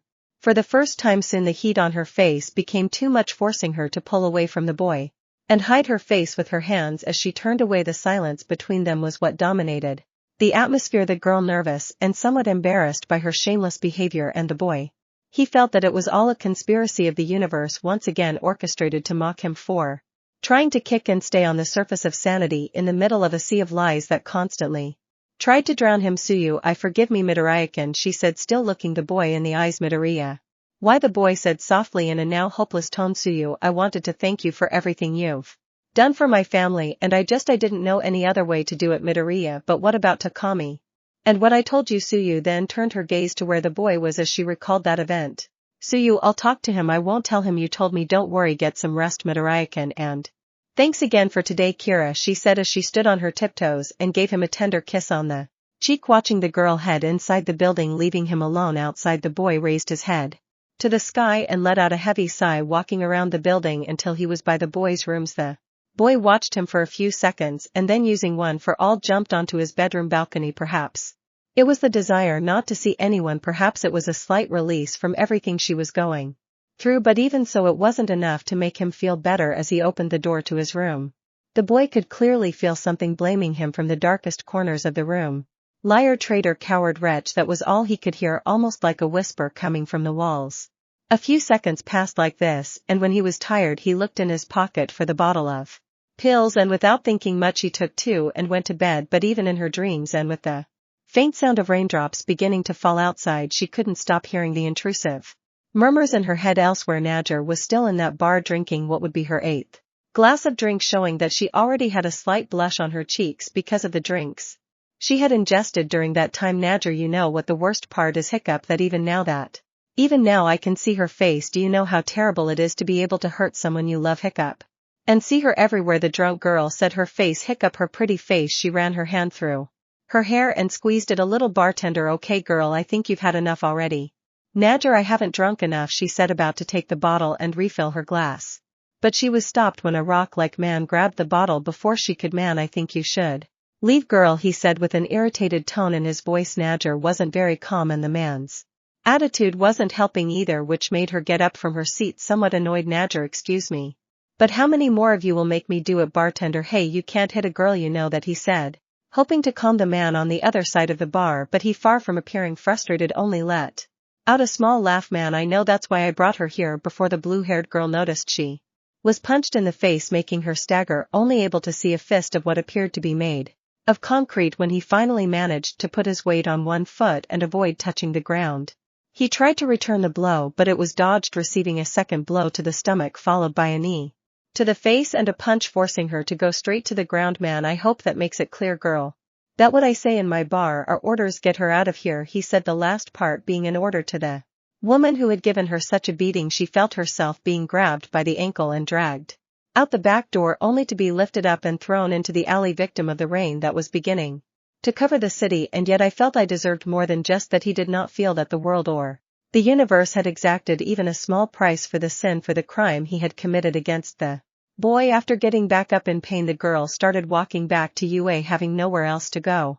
Minutes passed, almost turning into hours, and the girl walked on with a sad face, not knowing if it was because of the cold rain or what was going on in her head. Looking around to get her bearings, she realized that every street she walked down at that moment was part of a memory with the boy, from the freshest to the oldest, like the time I accompanied Midoriya to buy clothes for your near the end of her first year, since she didn't want the kitten sweaters that Isawa had bought her, or the time I went with her to get a birthday present for Mirio and at the same time secretly get him a present for his own birthday that day. The boy thought the blue-haired girl didn't know his birthday until the next day, when he found some of the gifts that were supposed to be for Mirio in the living room. This brought a slight smile to his face for a few seconds, but as quickly as it appeared it was gone, as he remembered that face that screamed betrayal without her knowing it. The boy had become an important person to her during those 2 years of knowing each other. He still remembered how red he would turn when she approached him during those first few days, always invading his personal space, and even though he no longer used to explode with embarrassment like before, it was adorable to see how he still tried to control himself when she played a joke on him. Izuku, he had become a kind of obsession for her, similar to a drug. Once she had met him as if bound by invisible chains. His kind actions, his modesty, his innocent face, and the optimism he exuded tied her more and more to the point where she no longer wanted to live without him. And even if she managed to walk away and start something with someone else, the voice inside her and the memories they had formed would remind her that no one could compare to someone like Izuku.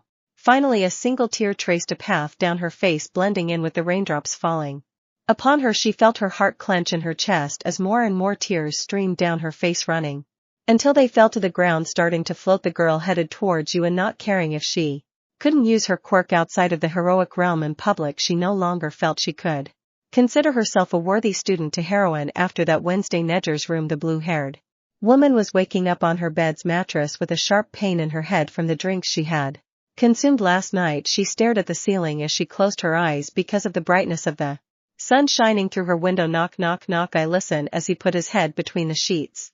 You Nedgerson, it's time to get up, the girl announced from the other side of the door. With discomfort, the girl pushed herself up and sat on her bed to begin preparing herself heavily. Anyone could tell the difference between the classic optimistic and cheerful Nedger that she was looking at in the mirror right now. Taking a breath, the girl paused for a few seconds before forcing a convincing smile, but even so she still looked clearly depressed. I try to do that thing that Mirio and Izuku had done once. She used her fingers to force a smile, but she couldn't. She had done it before, pretending to smile, but now she was unable to do anything to hide the obvious. Once again she began to shed small tears. Not only was the world telling her, but her body was also involuntarily responding to what she had done. Leaning against the sink, the girl began to cry more and more while whispering something to herself. Nedger, sorry Izuku, sorry. As she looked up at the mirror to clean herself, she saw him, the same green-haired boy she had been crying over, staring at her through the reflection. She had to say it was a surprise, especially that he was in her room, but she couldn't deny that it made her a little happy. But when she turned her head, nothing, just an ordinary door. Perhaps it was the drinks or his own mind that generated that illusion, holding back tears. The girl took a deep breath and, picking up her toothbrush, began to brush her teeth. Perhaps she wouldn't be able to offer others a smile today. In class in the common room, Suya was already wearing her uniform for the day while fidgeting with her hands while waiting for her boyfriend Takami to appear. Last night, upon entering her room, she had sent a text message to the boy asking to meet the following morning in the dormitories. Takami, good morning Suyusan, he greeted the girl, briefly placing his hand on her shoulder before heading straight to the kitchen. Suyu, good morning Takamikan. She didn't think about it much and decided to follow him. Perhaps the crow boy wasn't the most socially adept, but he knew when the atmosphere in an environment was strange, and this was a strange atmosphere. Takami, is something wrong Suyu? Takami, well, not to be rude or anything, but you're acting strange. Are you okay? Suyu, I'm fine, and you? Takami simply responded by nodding his head. Suyu, can we talk about you? Know what? The boy said nothing. He just looked around, hoping there was no one around him, and then he sat down next to the table. Takami, is something worrying you? Suyu, it's more like a question. Takami, Suyu, when you suggested that Midoriya can meet my parents, was that before or after you started liking those kinds of stories? The boy stopped what he was doing when he received the question. He and his secret had been discovered. Takami, who? Suyu, please answer the question. Chapter 4D. To his day, the young Suyu was sitting in the dormitory kitchen, accompanied by her boyfriend Takami, who slowly and silently placed a cup of chocolate in front of her while he sat at the other end of the table. Silence was something common that they had learned to manage between the two of them, becoming mostly comfortable silences. But now it was one of those silences in which one doesn't even know how to start a conversation, or if one should even start one. Not even the talking living shadow that was Dark Shadow wanted to come out and say anything. Suyu, so the girl finally spoke, are you going to answer my question? The boy usually felt like he was cold or that he should act cold, but the girl's words alone made him realize he'd been putting on that attitude for 5 years. Takami, Suyu, and please be honest. I know when you're lying about something. Takami remained silent for a few moments, only to speak later. Takami, that wasn't my intention. As we agreed, the plan was for Midoriya to pretend to be your boyfriend in front of your parents. Suyu, and did you like it that he took your place? Takami, no, it's not easy to explain. I know it's not the right thing to do, but sighs, I don't know how to say it. Once again silence reigned between them, avoiding eye contact with each other. Suyu, okay, the girl said, simply moving the cup away from her and standing up. Takami, Suyu-chan. The boy watched as the girl Walked away from the place. He didn't want her to hate him, so he had to tell the truth to Kami. I did it for you and my Dior away, he shouted. The girl stopped abruptly in the doorway, puzzled by that answer. Hesitantly she turned to look at the crow, who seemed worried and somewhat embarrassed by what he had said. Suyu, what do you mean? She said without taking her eyes off him. Takami, I wanted you to finally be with Midoriya. Azuyo. Takami, I guess there's no other way. Inhales and exhales. I know it doesn't seem to make sense, but since first year it seemed like Midoriya was the one you actually liked. We've had fun, we've spent time together, and I appreciate that, I really do, but Suyu, every time we were going to do something it seemed like you were forcing yourself instead of enjoying it, unlike when you did things with Midoriya. I've seen it when you went to the cafeteria, when you were talking about something, or when you sometimes teamed up and you looked so calm next to him, as if you were a place of comfort for you. I noticed that whenever you could, you'd stare in his direction, and I know that neither I nor anyone else could give you the same feeling that Midoriya evokes in you. And when the topic of your family came up, well, you yourself said that your father wouldn't like me, and I thought it was the perfect opportunity for you two to finally be together, because I only want what's best for you. It's not that I don't love you, it's that you love someone else who isn't me. Suyu was speechless, because she had been right, and that was it, her love for the green-haired boy since their first year, a love that had been born in secret the day he risked his own life trying to protect her from Shigaraki Tamura. At first she had imagined it was simply appreciation for him saving her, since she knew her friend secretly liked him. So she gradually began to distance herself from the boy, and as a way to forget those feelings she had become Takami's girlfriend at the beginning of that second year. But even so, the heart was not someone easily deceived or made to change its mind. Suyu, and you, do you agree with that? She asked, lowering her head. Takami only hesitated for a few seconds before answering. Takami, I just want you to be happy with who you really want. Suyu, and what's between us? She said, because she couldn't just replace Takami with the green-haired boy and say that nothing they did meant anything to her. In the end the boy remained silent, seemingly recalling what had happened between them. Then he smiled and extended his hand to the girl. Takami, I guess we can always stay friends, right? She had believed that Takami didn't really love her, that perhaps this was a strategy to gradually distance himself from her, or that he had even acquired some perverted trait from Manta and Kaminari. But in the end it seemed he was only looking for one thing, for her to be with the one he loved first, even if that meant losing her. Shaking the boy's hand, the green-haired girl approached him and gave him a hug. Suyu, I guess I have to thank you, and I'm sorry, Takami, if your heart already belonged to someone else. I don't think there's anything to apologize for. The hug lasted a little longer, until they finally separated. Suyu went to her room while Takami stayed behind to clean the dirty dishes while letting out a silent heavy sigh. Well, Zenith, turning his head, he realized it was his shadow brother Dark Shadow, who was apparently crying. Dark Shadow, that was sad sob. Takami, did you hear everything? Dark Shadow, every word. Snipped. Takami relaxed, he said while handing me a handkerchief to clean himself. Dark Shadow, thanks. In here, I was worried you'd like NTR. Takami, how? Dark Shadow, it doesn't matter, he said, interrupting the boy before he could finish the sentence. How are you feeling? Takami, I must confess it's difficult, but I didn't want Suyu to have to live with me just to hide her true feelings, because if she did, neither of us would be happy in the end. Dark Shadow, you're a good person, brother. Takami, yes, sighs. I won't lie and say it doesn't hurt, but if she and Midoriya are happy in the end, I'll be okay, he said with a slight smile. After finishing washing the dishes, the young crow went upstairs and, like the rest of the class, settled down to sleep. Wednesday, a blue-haired girl was in class, but her behavior was strange. She seemed listless, as if she lacked life. She didn't have that innocent, charismatic look. She was more withdrawn, and it was rare to see her smile. Midnight Miss Hadu, are you alright? Nejer. She didn't answer. She didn't even look at her teacher. Midnight Miss Hadu. It was only when her blonde friend touched her shoulder that she reacted. Nejer Hut. Yais. Midnight, are you alright? You seem more distracted. Nejer. Yais, I'm fine, sorry. The woman didn't believe the girl's story because her change in behavior was obvious. Later, after the class ended, everyone was standing up and leaving the classroom when Nejer was about to join the rest of her class. She was stopped. Midnight, Nejer, can you stay here for a few minutes?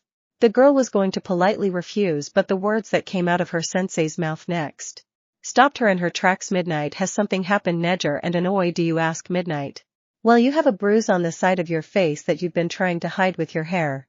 I've noticed you're more distracted and you look tired. Nejer, it was just an accident.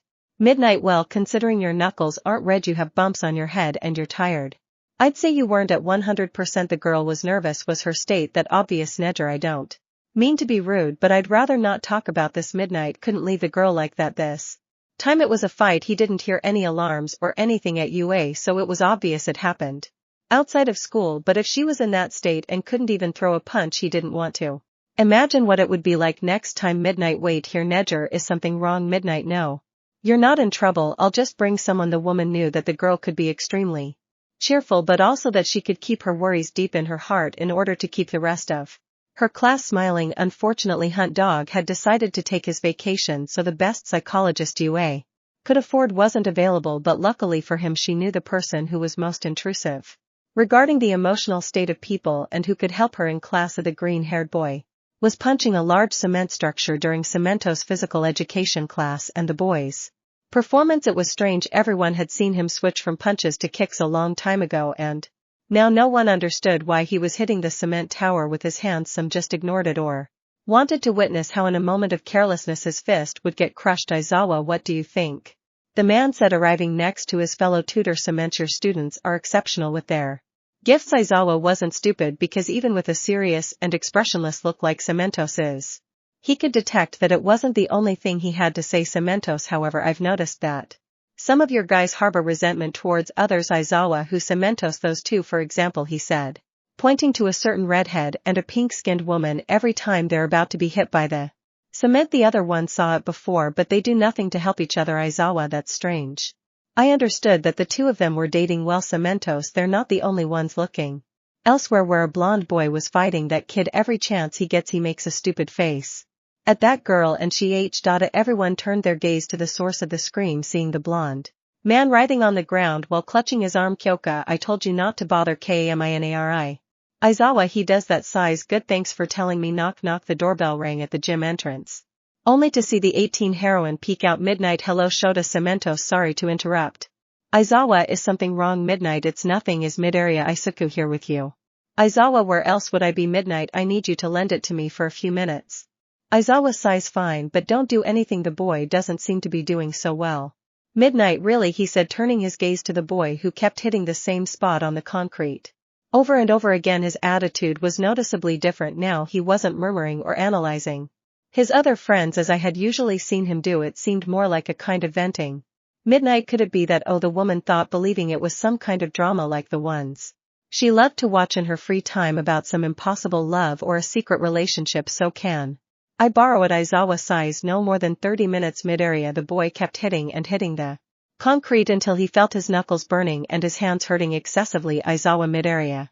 Finally the boy stopped abruptly, looking up at his sensei, and then he headed towards him. Midoriya, I'm sorry. Eyes away, sensei. Aizawa, I realized that kid. Midoriya, why? Aizawa, go to Midnight. She needs you for something I have absolutely no interest in asking about. Midoriya eyes. The boy, without saying anything, just walked beside the heroine, who hadn't said a word until now. Midnight, you're good at therapy sessions, aren't you? Midoriya, Midoriya, well, I just try to listen to what people have to say and help if I can. Midnight, I'm glad nobody seems to take it into account, but in part that's what makes a person, anyone, a hero. Midoriya, why the question? Midnight. Well, there's someone who seems to need to be heard. I was wondering if you could support her. Midoriya, oh sure, maybe this will help me a little. I could use this time to stay away from the girls from Kendo. But when he opened the door, the boy wished he hadn't accepted the proposal, because at the table was the blue-haired girl he had been avoiding lately. Midnight, I wish you could help Nedger with what's happening to her. Chapter 40 Wednesday. The boy felt a chill when he heard the favor his sensei was asking him to do to help Nedger solve her problem. There she was, staring at him as he stared at her. Neither of them seemed to know what to say, or they didn't know whether to say anything at all. Nedger, why did Midnight bring Midoriya-kun? Midoriya's Nedger in trouble? The boy wondered. The boy didn't want to be there and was thinking of using an excuse to tell Midnight, but before he could turn his head he could only hear the sound of the door closing. Midnight, I'll go get some tea and close the door so they won't be disturbed while I'm gone. I'm going to be like a fairy godmother, she thought excitedly, believing she should leave him alone to spend some time up. Midoriya tried turning the knob several times, but every time the result was the same. The woman had locked them in. Nedger saw the boy's attempts to escape and couldn't help but compare him to a poor little lamb desperately trying to find a way out against a predator. It only confirmed to her that she had made a mistake by letting her sensei try to help her. She didn't want the boy to be near her if it wasn't her wish, but a sharp pain in the side of her head made her bare her teeth again because of the discomfort it caused her. The boy noticed this, and not being quite sure whether to even approach her, he spoke. Midoriya, so Nedger felt a chill when She heard him speak and trying to act normal she raised her head slightly. Neger, I'm fine, it was just a twinge, it's nothing. The boy was about to overlook the girl's actions but then his gaze caught sight of something that surprised him, a bruise on the side of the light blue-haired girl's face which she seemed to have tried to hide with her hair. He didn't like what he was about to do. But no matter how hard he tried he was never someone who would abandon another person when they weren't completely well. Mid-area, what would happen to you? Neger opened her eyes at that question, panicked at hearing his words. Neger, what are you talking about? Mid-area approached the girl and she in a reflex brought her hand to her face. Neger, I told you it's nothing. The girl looked away. She didn't want the boy to feel sorry for her. She deserved that blow, and worse, he could simply stay in a corner and let time pass. She wouldn't blame him. She certainly didn't want to be there. The boy looked at the girl's face which to his surprise seemed pained. The pain was obvious but it seemed that it wasn't just from the punch to the side of her face. She seemed to be hurting from something else, something that her face wasn't able to completely hide. Extending his hand slightly, the boy was a few centimeters away from the girl who, noticing him, slowly moved her head to the other side. Neger, no, don't worry, she said, not wanting the boy to have to touch her, not wanting him to have to worry about her after everything he did to her. I deserve it. Mid-area looked at the girl who didn't seem to want to look at him, but it didn't seem to be out of annoyance or anger but for something else, out of fear. Slowly he reached out and touched the girl's shoulder. She jumped. The last time she was able to speak to him was the day the truth about what he had done was revealed, and now perhaps it wasn't the best way, but without the opportunity to order the words that didn't come out of her mouth but from her chest and what was in her heart, she looked at the boy and with her eyes which could no longer hold back the tears the girl finally looked at the boy. Neger sobbed, Izuku, I'm sorry, I'm so sorry. Despite knowing clearly what the girl had done to him, he couldn't help but feel his chest clenched with pain when he saw the image of the light blue-haired girl crying and begging for forgiveness. The curly-haired boy didn't know what to say. Perhaps it was the shock of seeing the girl cry for the first time, or the fact that in that short time those were the first words he had ever spoken with complete honesty. Neger sniff, I know you don't want to be here with me right now, and I understand. I deserve it. I'm sorry for what I did to you. There's no excuse for any of it. I abused you and your trust, and I know there's no way I can ever get them back. Mid-area listened intently, and with every word that came out of the girl's mouth spoken with pain, he couldn't help but compare himself to her, or imagine himself in the future, because his memory functioning right now as a means of self-punishment reminded him that he had not only been with more than one of the girls in his beds but that he had it with two of them. Without knowing what he was getting into, he could say in a way that he had abused them, or at least their trust. Neger sniffed, but if there were a way, if it were possible, I want you to know that I would do anything to show you how deeply sorry I am. I'll try. No, I'll commit to being better so I can regain even a sliver of your trust, she said, closing her eyes, trying to hold back her tears. But nothing, I hear nothing else except for a faint silent breathing. Neger, all right, I understand. I'm sorry midnight bothered you by bringing you here, she began to say, while bowing in an act of apology, but then she felt the boy's hand gently placed on the side of her face. As she opened her eyes and slowly raised her gaze, she could see the boy looking at her with a compassionate expression. Neger could never figure out where the boy's kindness and trust came from. It was something unique, and it reminded her of the person she had hurt. Neger, you really? She asked incredulously, holding back more tears as her lip trembled. Midoriya, I admit I still don't fully trust you, he said, frowning, but I want to believe that you're telling the truth. He smiled. Neger slowly brought her hand to the boy's while he wiped away some tears on his face that were falling down his cheeks in the process. Finally the girl had managed to smile for the first time. That day anyone would despise someone who abused them. Did he want the most heinous acts to befall him or the full weight of the law? Why would the boy do what he did? Stupidity at its finest. Is it learning to forgive, or was it for something else? Midoriya, if Neger could confess her regret, maybe I can do the same, right? Yes, I should, although they're not the same cases, they're similar. Maybe it could work. A few minutes later the heroine was returning to the classroom where, surprisingly, the girl was being attended to by the green-haired boy who was cleaning the girl's wound with a small cotton ball and applying a cream to his naked eye. The girl's attitude had changed. Midnight, it seems my idea worked. You seem to be feeling better. Neger, yes, it seems so. Midnight, well, I have some teaching duties to attend to. I'll leave the tea on the table when you're finished. Close the classroom door and go to your groups, okay, she said, placing the tray with both teas. They both nodded as they watched the woman close the door, leaving them alone once again. On the other side of the door the woman was moving with joy, believing that her idea had been a success. Midnight, this is the best thing that's ever happened to me as a teacher. I'm a real love Cupid. Meanwhile the green-haired boy placed a small bear-shaped bandage on the girl's small Scar, who took a cup of tea from the table and took a sip. Midoriya done. The cream should reduce the pain and provide relief in about 2 days. Nejer, thank you again. Midoriya and nothings.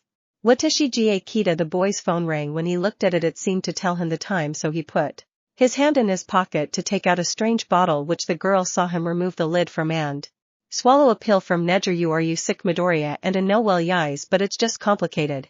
Nejer looked at the boy. She knew his face when he was hiding something. She had just been able to talk to him again. She didn't want to interrogate him and make him feel harassed. Maybe she should just drop the subject, but that didn't mean I couldn't help him now. She didn't want to make it sound like a debt, but perhaps if what happened to the boy were resolved and she helped him, she could become closer to him again like she once was. Nejer, I understand. That was all she replied. The boy spent a little more time with the girl before time had to separate them and break up their time together. Midoriya, I should go back to my class. Nejer, yes, me too. They both remained silent, unsure how to respond to the other's farewell without making it seem strange. Nejer, then see you later. Midoriya con. Midoriya, oh yes, sure, see you later. Nejer's impa. The girl extended her hand, and the boy reciprocated, giving a more formal farewell. Nejer, thank you for everything. The boy smiled. He walked slowly. The boy left the room, leaving the light blue-haired girl. Nejer, I won't break my promise. I swear on my life I won't do anything to hurt you again.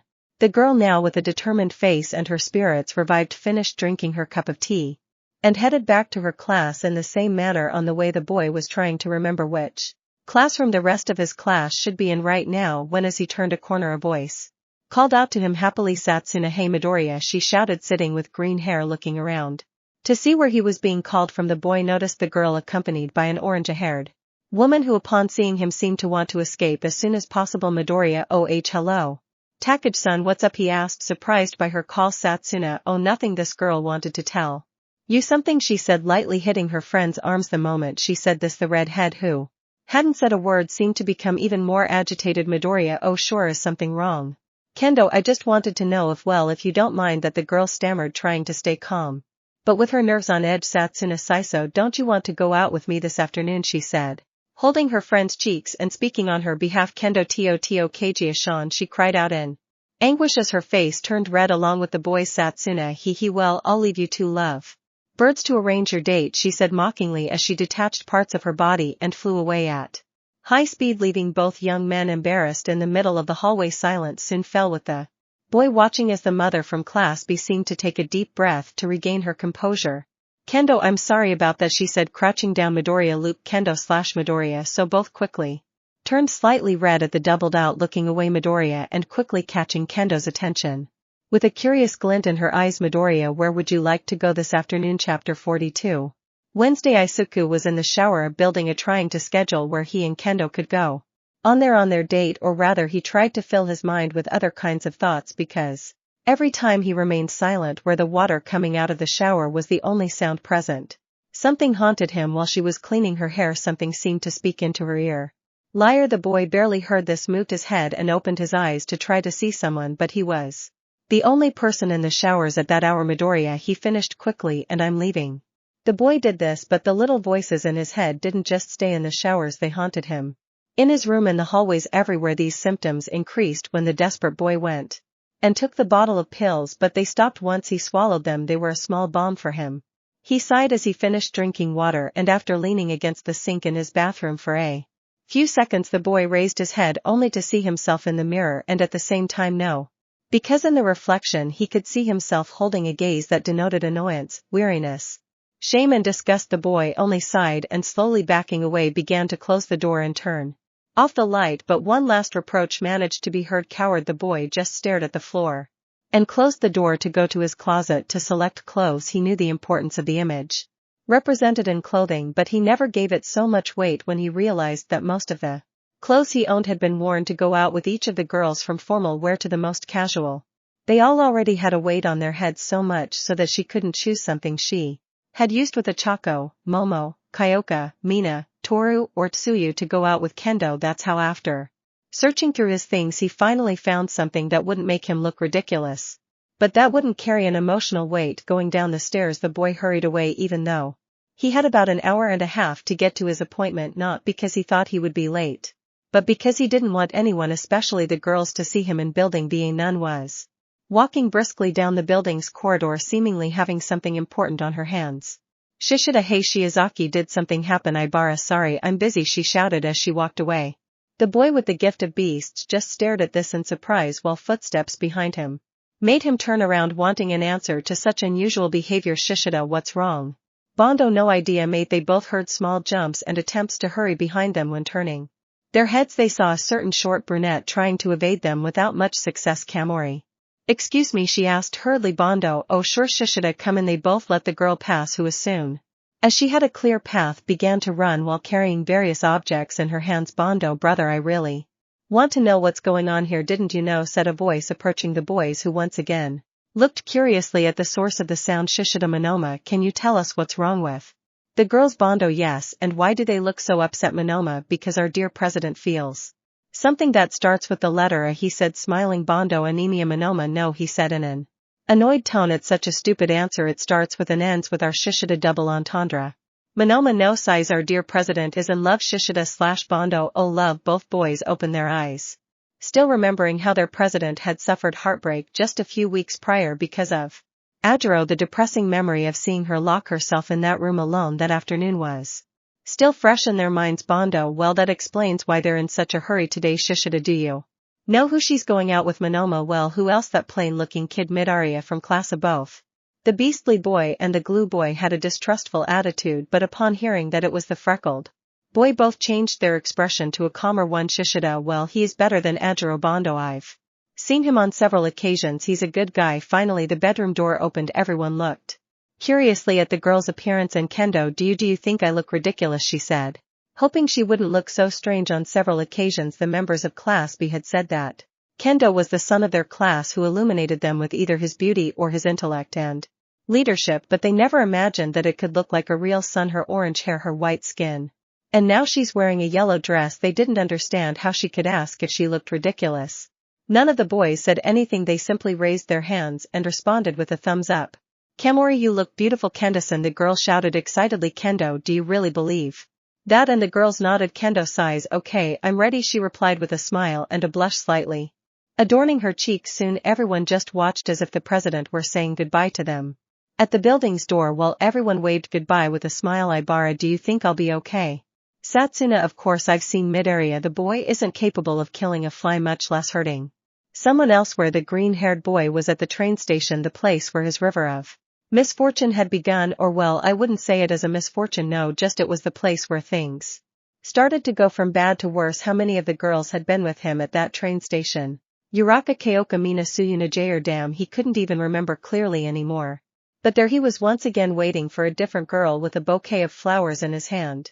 He didn't even know why he was carrying it, he simply walked to the nearest flower shop and without hesitation bought a bouquet, but she didn't buy the typical bouquet of roses. She felt it had to be something more special, something different. Seeing the sunflowers, she couldn't think of anyone but Kendo, her warm smile, her orange hair, and her radiant presence in any situation.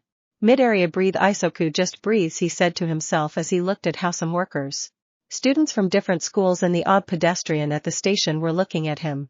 He knew that by having a routine one could read the routines of others, and it seemed that everyone there was doing it with him. Different clothes, perfume, a bouquet of flowers. It was clear to everyone there that he was waiting for a girl. The collective question was which girl? Well, student 1, I think she's waiting for the connector girl, a boy murmured to his classmate. Student 2, no, look at him closely, he's dressed formally, he must be waiting for that brunette from last time, he replied to his friend man 1. Poor girls, the boy was the elephant in the room at that moment, only able to lower his head, wishing the murmurs would stop. Hello, Midorican. Upon hearing his name, the boy looked up only to see the redhead in front of him. Unlike past occasions, the girl did not have a biker look with her hair in a ponytail or bracelets related to motorcycles, but I was going, God, I thought I was seeing an angel of light. Her orange hair shimmered in the sunlight, her smile was bright and cheerful, that striking yellow dress made her look elegant yet simple, still beautiful. Midorica H. Hello, Kendo's, and he replied, stuttering, Kendo, I apologize for the delay, I couldn't find something. Midorica did not worry, I haven't been here long. Looking closely at the boy, Kendo noticed the bouquet of flowers he still held in his hand. Midorica, oh, right there for you, he said, approaching to give the bouquet to the girl. She took it, feeling her heart leap with joy. She had never received a bouquet of flowers before. Maybe a box of candy from her friends on Valentine's Day, but this was the first time she had received flowers from someone. Kendo th, thank you, Midorica, and she replied, touching one of her cheeks and Trying not to stutter with her words, they are beautiful Midorica, did you really like them? Kendo, I love them, she replied with a smile. Midorica again felt his face turn slightly reddish at the girl's happy and grateful gaze. Midorica, I'm glad you did, you look beautiful by the way. Kendo remained silent for a few moments. She had just heard Izuku call her beautiful and this caused her cheeks to flush noticeably, easily seen by the boy. He responded as he usually did.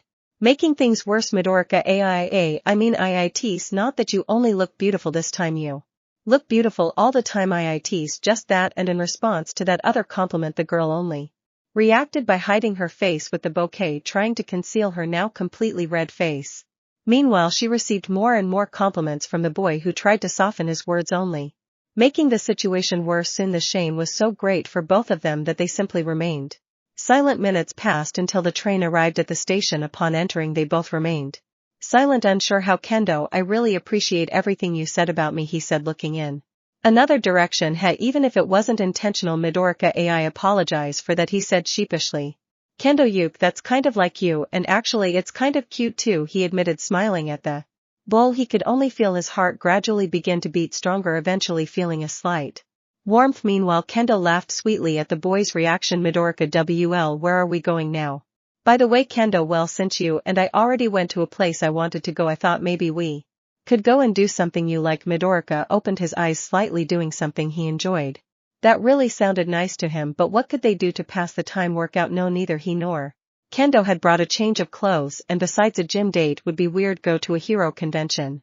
And I know he didn't think that was the most fun thing in the world for a date. The boy gradually began to make small murmurs, which the girl already imagined what they would be about, so laughing slightly at the boy's typical reaction, after dissipating her slight giggles, she addressed the boy. Kendo, actually, since I figured you might be looking for something for both of us instead of what you genuinely wanted, I went ahead and got these, he said, handing over what looked like tickets for something. When he took it in his hands, the boy's eyes widened in shock. Midorica thighs, this is Kendo. Yep, tickets for the International Heroes Fair. Midorica, but they've been sold out for months. How? Kendo, let's just say I had to ask for a couple of favors, but that doesn't matter.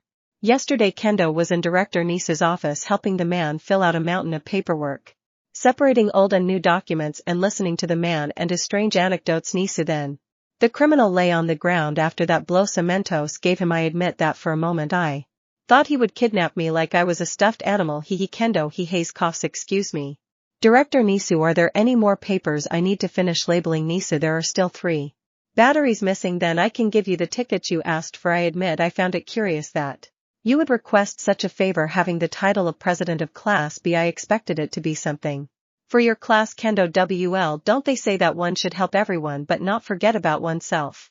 He said, not wanting to elaborate on his plans with the green-haired boy.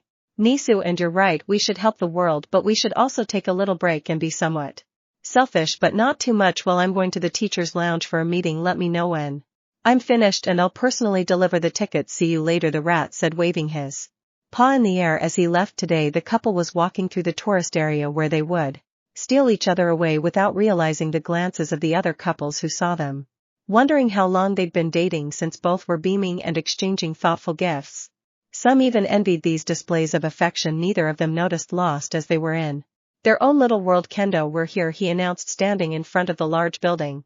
The boy looked at the scene with large banners printed with the images of heroes who had just emerged into the world. Other veterans, conventions, talks, even autograph signings. Midoriya, this is incredible, he said in a surprised tone, admiring the place. Kendo, I'm glad you like it. Midoriya, but are you sure about this? I wouldn't want us to spend all our time here and for you to get bored. Kendo, Izuku-kun, I'll be fine. Nobody said I'd be bored. Besides, you and I went to a little motorcycle festival and you put up with me talking about you the whole way there. I'm practically paying my debt, and besides, I think it'll be fun. Midoriya, are you absolutely sure? He asked once more. The boy was nervous. It was the first time a girl, well, actually a person, had accompanied him to a convention, and if it was a date, he didn't want to ruin his time with Kendo by standing in line for hours to get an autograph from some foreign hero. Kendo simply approached the boy and, gently taking his hand, looked him in the eyes and gave him an answer. Kendo, completely safe. With a bit of the confidence that the girl exuded, the green-haired boy smiled, and with a similar smile they both entered the building. A few hours later the green-haired, orangey-haired couple were leaving the building, now covered by the dark blue of the night, while both were carrying some accessories and merchandise from various different heroes. They had been wandering around the place for hours buying some sweets and having a good time. How Kendo asked a hero how many types of martial arts he mastered, how long it took him to establish his agency, what his favorite part was about being a pro hero. Meanwhile, the boy enjoyed listening to their opinions. He had usually attended those kinds of events alone and had never cared, but the girl's presence at that moment, the fact that she was there with him, I adored him. But he had to admit that he felt a chill when he read the message at the bottom of a sign: event sponsored by Yaoyorozu companies, with the constant fear that at such events, by some twist of fate, he might run into his dad. Kendo, how was your trip? He said, eating from a bag of potato chips and pulling the green-haired boy out of his mental paranoia. Midoriya, oh, I really liked it, thank you. It's Tsukasa, he said, trying to calm down a bit and put on a smile. Kendo saw the boy's cheerful face. Seeing him smile was the reason why she herself would put on a smile. She was grateful for the moment when the boy, as nosy as ever, took an interest in her that day. How he didn't leave her alone despite her insistence on doing so. How he cared about her well-being, her feelings and her passions, her pretty face, her feelings, her passion for the heroic profession, her selflessness and her lovely reactions to compliments. Everything about him was wonderful. She hadn't yet said what she wanted to tell him, but perhaps his next move would give her the push she was looking for. Back at UA, the boy had finally arrived at the building, accompanied by the redhead who had been carefully holding the bouquet. Midoriya, thank you so much for today. It's a Cass, and see you tomorrow. The boy was about to start walking but stopped when his wrist was grabbed. Midoriya turned to look at the girl who was staring in another direction. She seemed nervous. Midoriya, no, please don't be. Is something wrong? Itsuka, Kendo, Izuku, there's something I've wanted to tell you. Inhales and exhales. I have been thinking about how to tell you this, but ever since the day you worried about me, the day you stayed for me, I've held you in high regard. But when we started dating, a feeling grew inside me. Touching his chest, I thought it was just friendship. But it wasn't, it was something more. Izuku, I don't know exactly how to put it into words, so please, I apologize. The girl, still holding the freckled boy's hand, was getting closer to the boy, who wanted to run, wanted to scream, wanted to cry because of what he knew was going to happen. Kendo's hand cupped her cheek, his lips pressed to hers, and she waited for him to reciprocate. The boy was motionless, but once again his body acted on its own, and placing his hand on the girl's waist, he enveloped her in a hug. At that moment the girl began to shed tears, tears of pure happiness. She felt she had found true love, a pure love that would never hurt her. They exchanged a few more kisses, which were small, but the girl tried to show her love in each one of them. As they separated, the girl took a breath and, looking into the boy's eyes, she spoke, Kendo, Izuku, would you like to be my boyfriend? The boy froze. He didn't know what to say to her. He didn't want to be her boyfriend if she was still keeping that secret. Midoriya, the girl was waiting for an answer, but the sound of the doorbell interrupted them. The boy jumped in fright while the redhead simply gave a slight start. Turning his head, the boy came face to face with a man with jet black hair and tired eyes. Aizawa, kid, what are you doing here? You should be in your room by now. Midoriya, why yes, sorry. Aizawa, Kendo, you should go back to your building too. Vlad will ask me what you were doing here. Whatever you two have to talk about can wait until tomorrow. Now get some rest. Midoriya/Kendo, yes. The sensei leaned against the door, not wanting either of the students to be gone any longer, but the girl managed to say something before she headed back to her building. Kendo, please think about it. I'll come back tomorrow to hear your decision. See you tomorrow.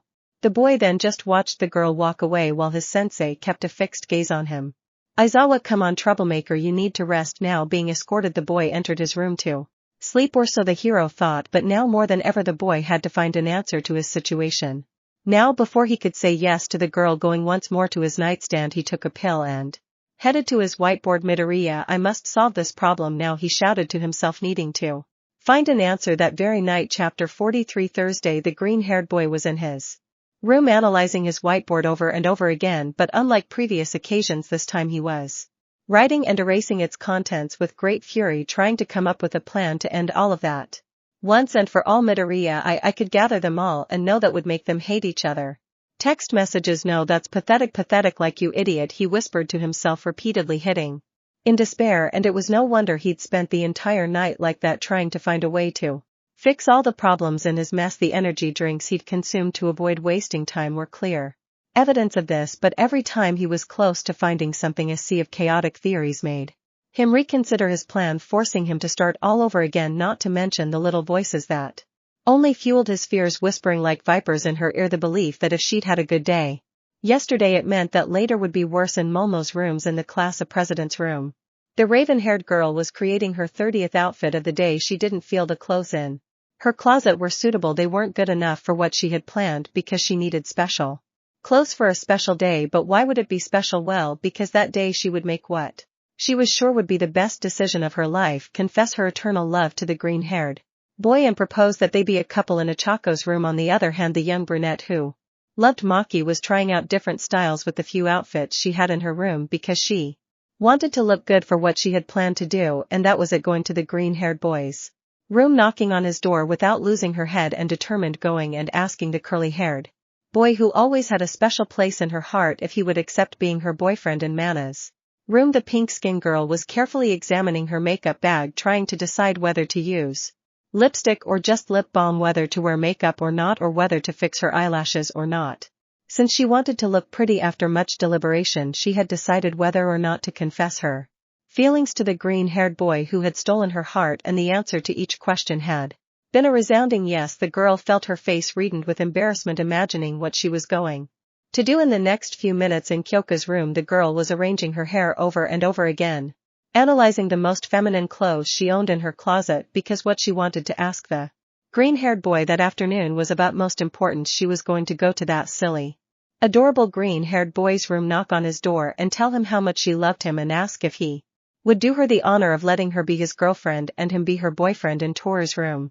The invisible girl was trying to decide the order and words she should use to approach the green-haired boy. Toru, Izuku-kun, I've been thinking about this for a while, and I was wondering if I was hoping that you. Sigh of frustration. Why is this so difficult? The girl pressed herself, bringing her hands to her face. It didn't need to be visible to imagine the sorrowful face she had at that moment. Toru inhales and exhales. Izuku, I was wondering if you wouldn't mind being my boyfriend. Wouldn't he mind? She wondered to herself. At such a ridiculous request, it's simpler in romantic novels and movies. And Soyo's room, the little frog, like the rest of her friends, was in her room getting ready while she was brushing her hair. Several memories of her with the boy played in her mind. The time when the boy saved her from Shigaraki, even without knowing her very well. Her concern when she learned that he had gone with some of his friends to save Bakuga. The number of times these two teamed up or just hung out when possible. A warm feeling invaded her chest, causing her cheeks to blush, as only the boy was capable of provoking this reaction in her. And it only prompted her to do what her heart dictated. Tsuyu, today's the day, Kiro, she said to herself in front of the mirror, full of confidence and with a slight smile. In the kendo rooms, the girl was putting on some perfume while smiling. Her date with the boy the day before had been wonderful. They had had fun, and most importantly, she had been able to kiss the boy. And he, far from acting against it, returned the kiss. She only wished she could hear him accept her small proposal. Her heart beat faster at the memory of what she had suggested. Will you be my boyfriend? Remembering this made the girl jump for joy, thrilled to hear the green-haired boy say yes. But she couldn't get ahead of herself. Perhaps the boy had a reason to refuse, but that kiss made her fantasy a reality. They had agreed to return that same day to find out her answer, and she was beyond excited to meet her in building. The punk girl was the first to leave her room, wearing a dress that, in camaraderie's words from the past, would have seemed strange to anyone more feminine, but she didn't care, because if it was for the green-haired boy she wouldn't have any problem dressing like that forever. She was walking down the hallway wearing a smile, imagining what she had to say to him, but a voice across the hall pulled her from her thoughts. Momo, oh hi, Kyoka-kun, greeted her friend Kyoka. Hello Mama-san. Good morning Momo. Hey, you're wearing a dress. That's something new. Kyoka, hedge is just that I'm going to do something important and I wanted to look good, she admitted with a smile. Momo, oh fantastic, she said, clasping her hands together, happy at her friend's news. Kyoka, and what about you? It's not usual to see you wearing something so expensive in the dorms. Just for the sake of it, she added, noticing the girl's outfit, and it was no coincidence, because as abashed as refined as ever wore a white sweater which, despite being simple, clearly belonged to a very expensive brand. She paired it with a wine-colored skirt that almost completely covered her legs and looked equally stunning. Momo, does it look good? I made it myself, she said, smiling. Kyoka, you used your quirk to create clothes. What happened to affecting the economy and all that? Momo, well, it just so happens that I also have something important today and I wanted it to be special, she replied with the same excitement. Kyoka, really? Hey, that's good for you. Both girls just smiled and kept walking. At first it was fine, nothing out of the ordinary, but when neither of them left the building after crossing the common room and seeing how they were both going to head towards the side of the building designated for the boys' dormitories, it was somewhat awkward. Kyoka, I thought I said I had something to do. Momo, wasn't she going to go out step by step by Step. The two girls felt strange, and even more so when they both stopped in front of the green boys' door. Kyoka, are you Momo? Kyoka, were you going to talk to my Tarakan? Kyoka, well yes, and you? They both remained silent, unsure how to respond, but a series of footsteps coming from the stairs alerted them to the arrival of a brunette. At the same time, the girl who had been wearing a smile vanished in seconds when she saw her friends in front of the boys' door. Uraraka, oh hi Yayers. Yuzi and hi Gyrosan, what are they doing here? Did something happen? She said, feigning normalcy. Momo/Kyoka in an oh Momo. Uraraka-san, were you looking for something? Uraraka, WL, not really, I was just going to talk to Dekuku. And both girls thought it was a logical answer. They had been friends since the first day they entered UA, but his outfit, it didn't quite convince them. Momo, on the other hand, was suspicious. Her outfit appeared to have been carefully selected. And Kyoka could hear her heart pounding in fear. Clear panic, but the light footsteps coming from did not stop. Well, I could hear what sounded like two more pairs, the first one being the pink-skinned one who jumped and caught the attention of the group. Mina, good morning everyone. Enthusiastic greeting, but no one returned his greeting. Mina, hey, why so cold? She said humorously. Now it was the brunette who joined the surprise club. It was strange to see the punk in her president in front of Midoriya's room, but now Asketo, it couldn't be a simple coincidence. Uraraka, Ashide-san, are you using Mina? Yes, I decided to use the cosmetics set that y'all Momo gave me for my birthday, just a little, but it looks cute, right? Uraraka, were you going to do something? Mina, well, I was just going to talk to Midori, that's all, she said, reacting with her cheeks slightly flushed. The atmosphere was getting heavier and heavier, but they weren't stupid. The fact that practically 4 girls wanted to talk to the same green-haired boy was suspicious, but Asabash couldn't question aloud because once again a new voice sounded in the hallway. Toru, girls, hi, what are you doing here? The invisible girl questioned, witnessing almost all of her friends standing in front of the same Suyu. What are you all doing here? The little frog behind the invisible one asked, observing the current state of the corridor. Happiness was a memory from just 5 minutes ago when nobody said anything. For one reason, nobody dared to approach the boys' door and knock on it. The atmosphere felt strangely heavy, especially when the president spoke. Momo, I guess we're all here because of Midoriya-kun, aren't we? And they all nodded. Momo, and can we know why? Once again nobody said anything, not even Asabash herself had the courage to say that she was there to ask the boy out. Momo sighs, I guess there's only one way to find out. The black-haired girl looked at the door and, knocking 3 times in a row, called the boys' door. The others felt their hearts beating fast, scared that Asabash had been the first to react before them. A few seconds passed, but nothing happened, not a single call from the other side or any sound of someone about to open the door. Momo noticed this, and once again she knocked on the door, but the result was the same. Momo, that's strange, she said, beginning to create a key from the palm of her hand. Inserting the key, the black-haired girl was opening the door of the green-haired man, given the lack of response to her knocks. But as soon as she opened the door, a small ball of paper was thrown to one side. As she opened the door, they saw more and more similar papers decorating the floor. Even with the lights on, a heavy, desperate atmosphere hung in the room. There were several papers with barely legible writing, and the green-haired boy stood in front of a whiteboard whispering incoherently. And where were their names written there? Midoriya, could I talk to each of them in their rooms? No, if I did I might get distracted, and if I were to say something, it would be awkward to be there in my room. No, they wouldn't let me finish explaining anything before they hated me. What am I going to do? What am I going to do? Momo, Midoriya. The boy stopped writing, abruptly frozen by the president's voice behind him, still trembling with the chalk in his hand. The boy turned his head, and his reality was much worse. All of her classmates were standing there, some of them looking at the notes and what little could be read both on them and on the blackboard behind her. Momo, date with Kyoka. Kyoka, date with Mina's. Mina, date with Achako. Uraka, date with Suyu. Suyu, date with Taro. Taro, a date with Kendo. They read them all, their expressions shifting between annoyance and doubt. They couldn't believe it was true, and they were looking to the green-haired boy for an explanation. Suyu, Midoriya, what does this mean? Kiro, Midoriya, no. God, YG girls, I can explain, he said while his voice and body trembled slightly.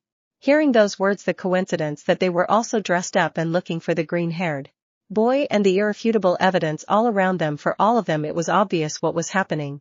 Their Momo Izuku, could it be that you Midoriya know WLEs? But girls, no, it's not what you think, he shouted desperately, unable to stop waving his hands. Kyoka, no way, it's not true, the girl murmured incredulously, unable to believe that the boy had orchestrated such an act.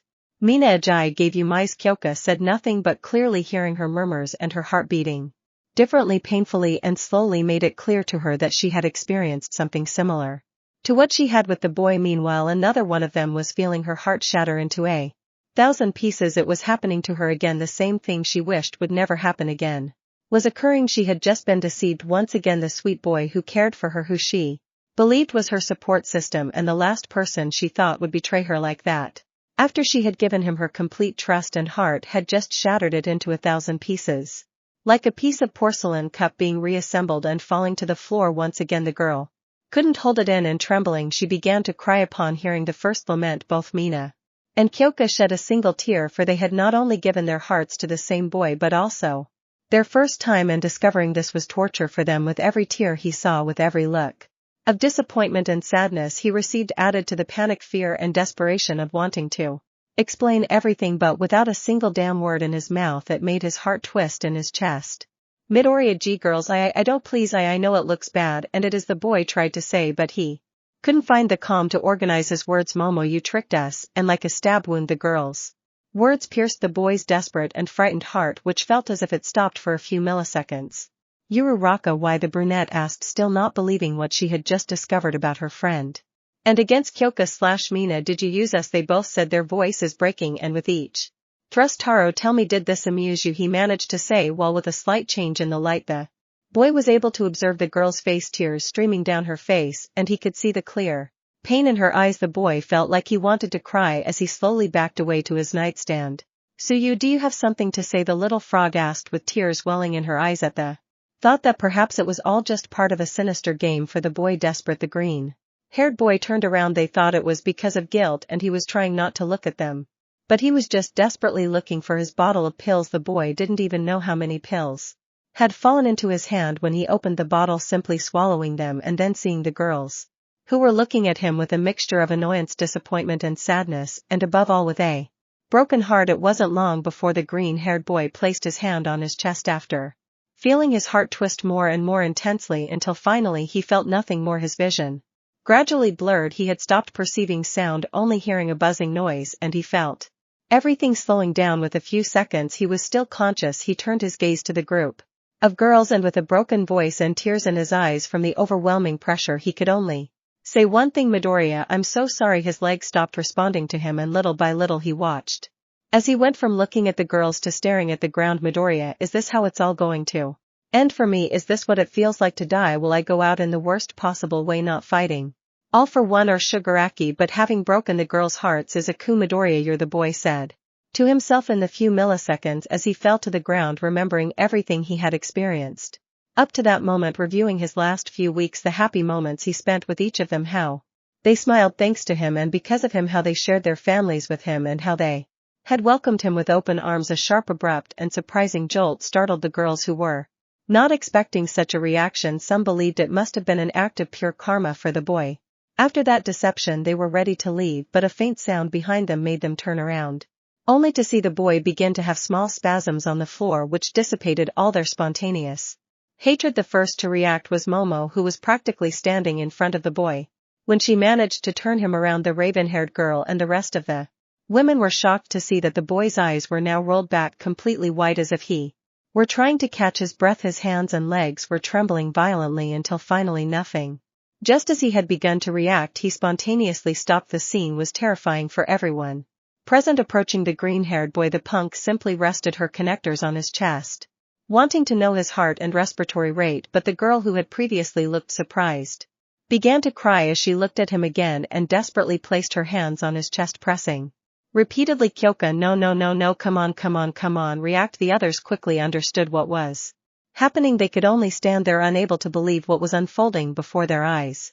The boy had deceived them. It was painful, and they felt there was no explanation. Why would he have done it, him of all people? But it didn't mean they wished him dead, much less in such a violent way as they had just witnessed. Perhaps it was selfish or insensitive, but they still wanted to hear an explanation from him. Momo, bring recovery girl here, she shouted desperately to the rest of her friends. They reacted quickly, and Suyu and Uraraka left at the president's command. Mina just hugged her invisible friend, who was in a worse state of having suffered the same fate as that blonde boy. Was torture. Seeing the boy suffer seizure was something he never expected to see. If there was something the boy had to explain, they all wanted to hear it, even though there could only be one word on their minds at that moment: Izuku, please, please don't die.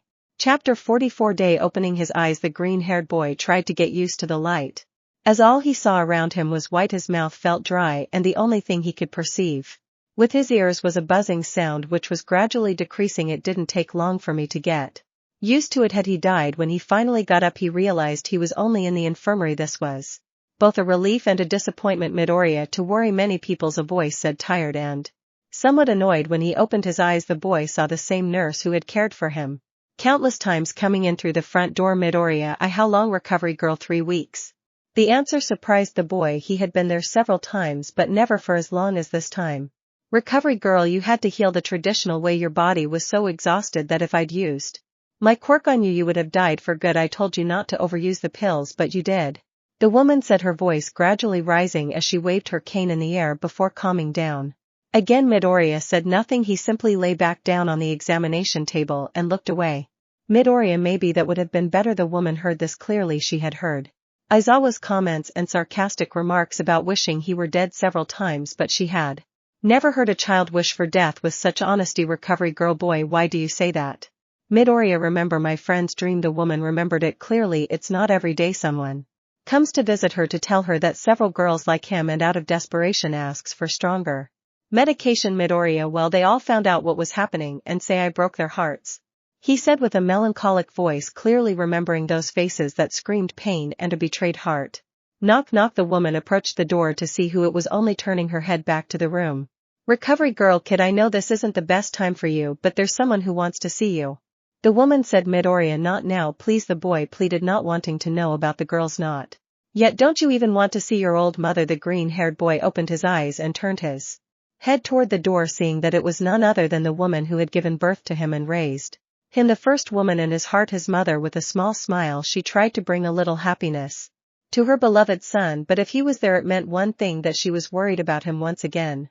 Looking at his mother, the boy frowned and squinted with some effort, trying not to cry because he had broken one of his promises once again, and the most important one for him. Don't worry your mother anymore. The little doctor left the room, closing the door behind her and leaving both green-haired people alone. The green-haired woman approached the stretcher and, taking a small handkerchief from her pocket, wiped the tears that were running down her son's face. And it'll be all right, as you, she said sadly, watching her son cry. Midoriya, I'm sorry mom sniffed. Nothing will be. She knew her son well, but that was the first time she had ever heard him say something like that. Even in the worst situations, with all the odds against him, his son always looked on the bright side, but now hearing him, seeing him like this, what happened to his little boy? Midoriya, mom, forgive me for worrying you once again, he said through tears. And Izuku, what happened? The boy shook his head, staring at the ceiling. He wasn't about to lie to his mother. There had already been too many lies. So sighing slowly, he spoke almost in a whisper. Midoriya, mom, sniff, I committed the worst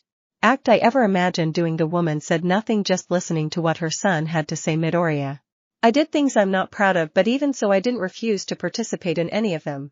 Izuku, she said, caressing her son's face. Midoriya, mom, I inhales. I went on dates with my friends, with each of them, and the woman was speechless. It had definitely been a surprise to her. Usually she would be happy about news like her little one going on a date, but hearing that he went out with more than one girl, she wasn't entirely sure how to react, much less knowing that they all found out. Midoriya, they must hate me. The boy only felt a hand asking him to turn around, and when he did he could see his mother's compassionate face. And honey, why did you do something like that? Midoriya, they asked me to be a fake boyfriend while they waited to sort things out with their boyfriends, but everything started going wrong when they broke up with them and then introduced me to their families. Their families seemed fine with me around, and I knew it was wrong.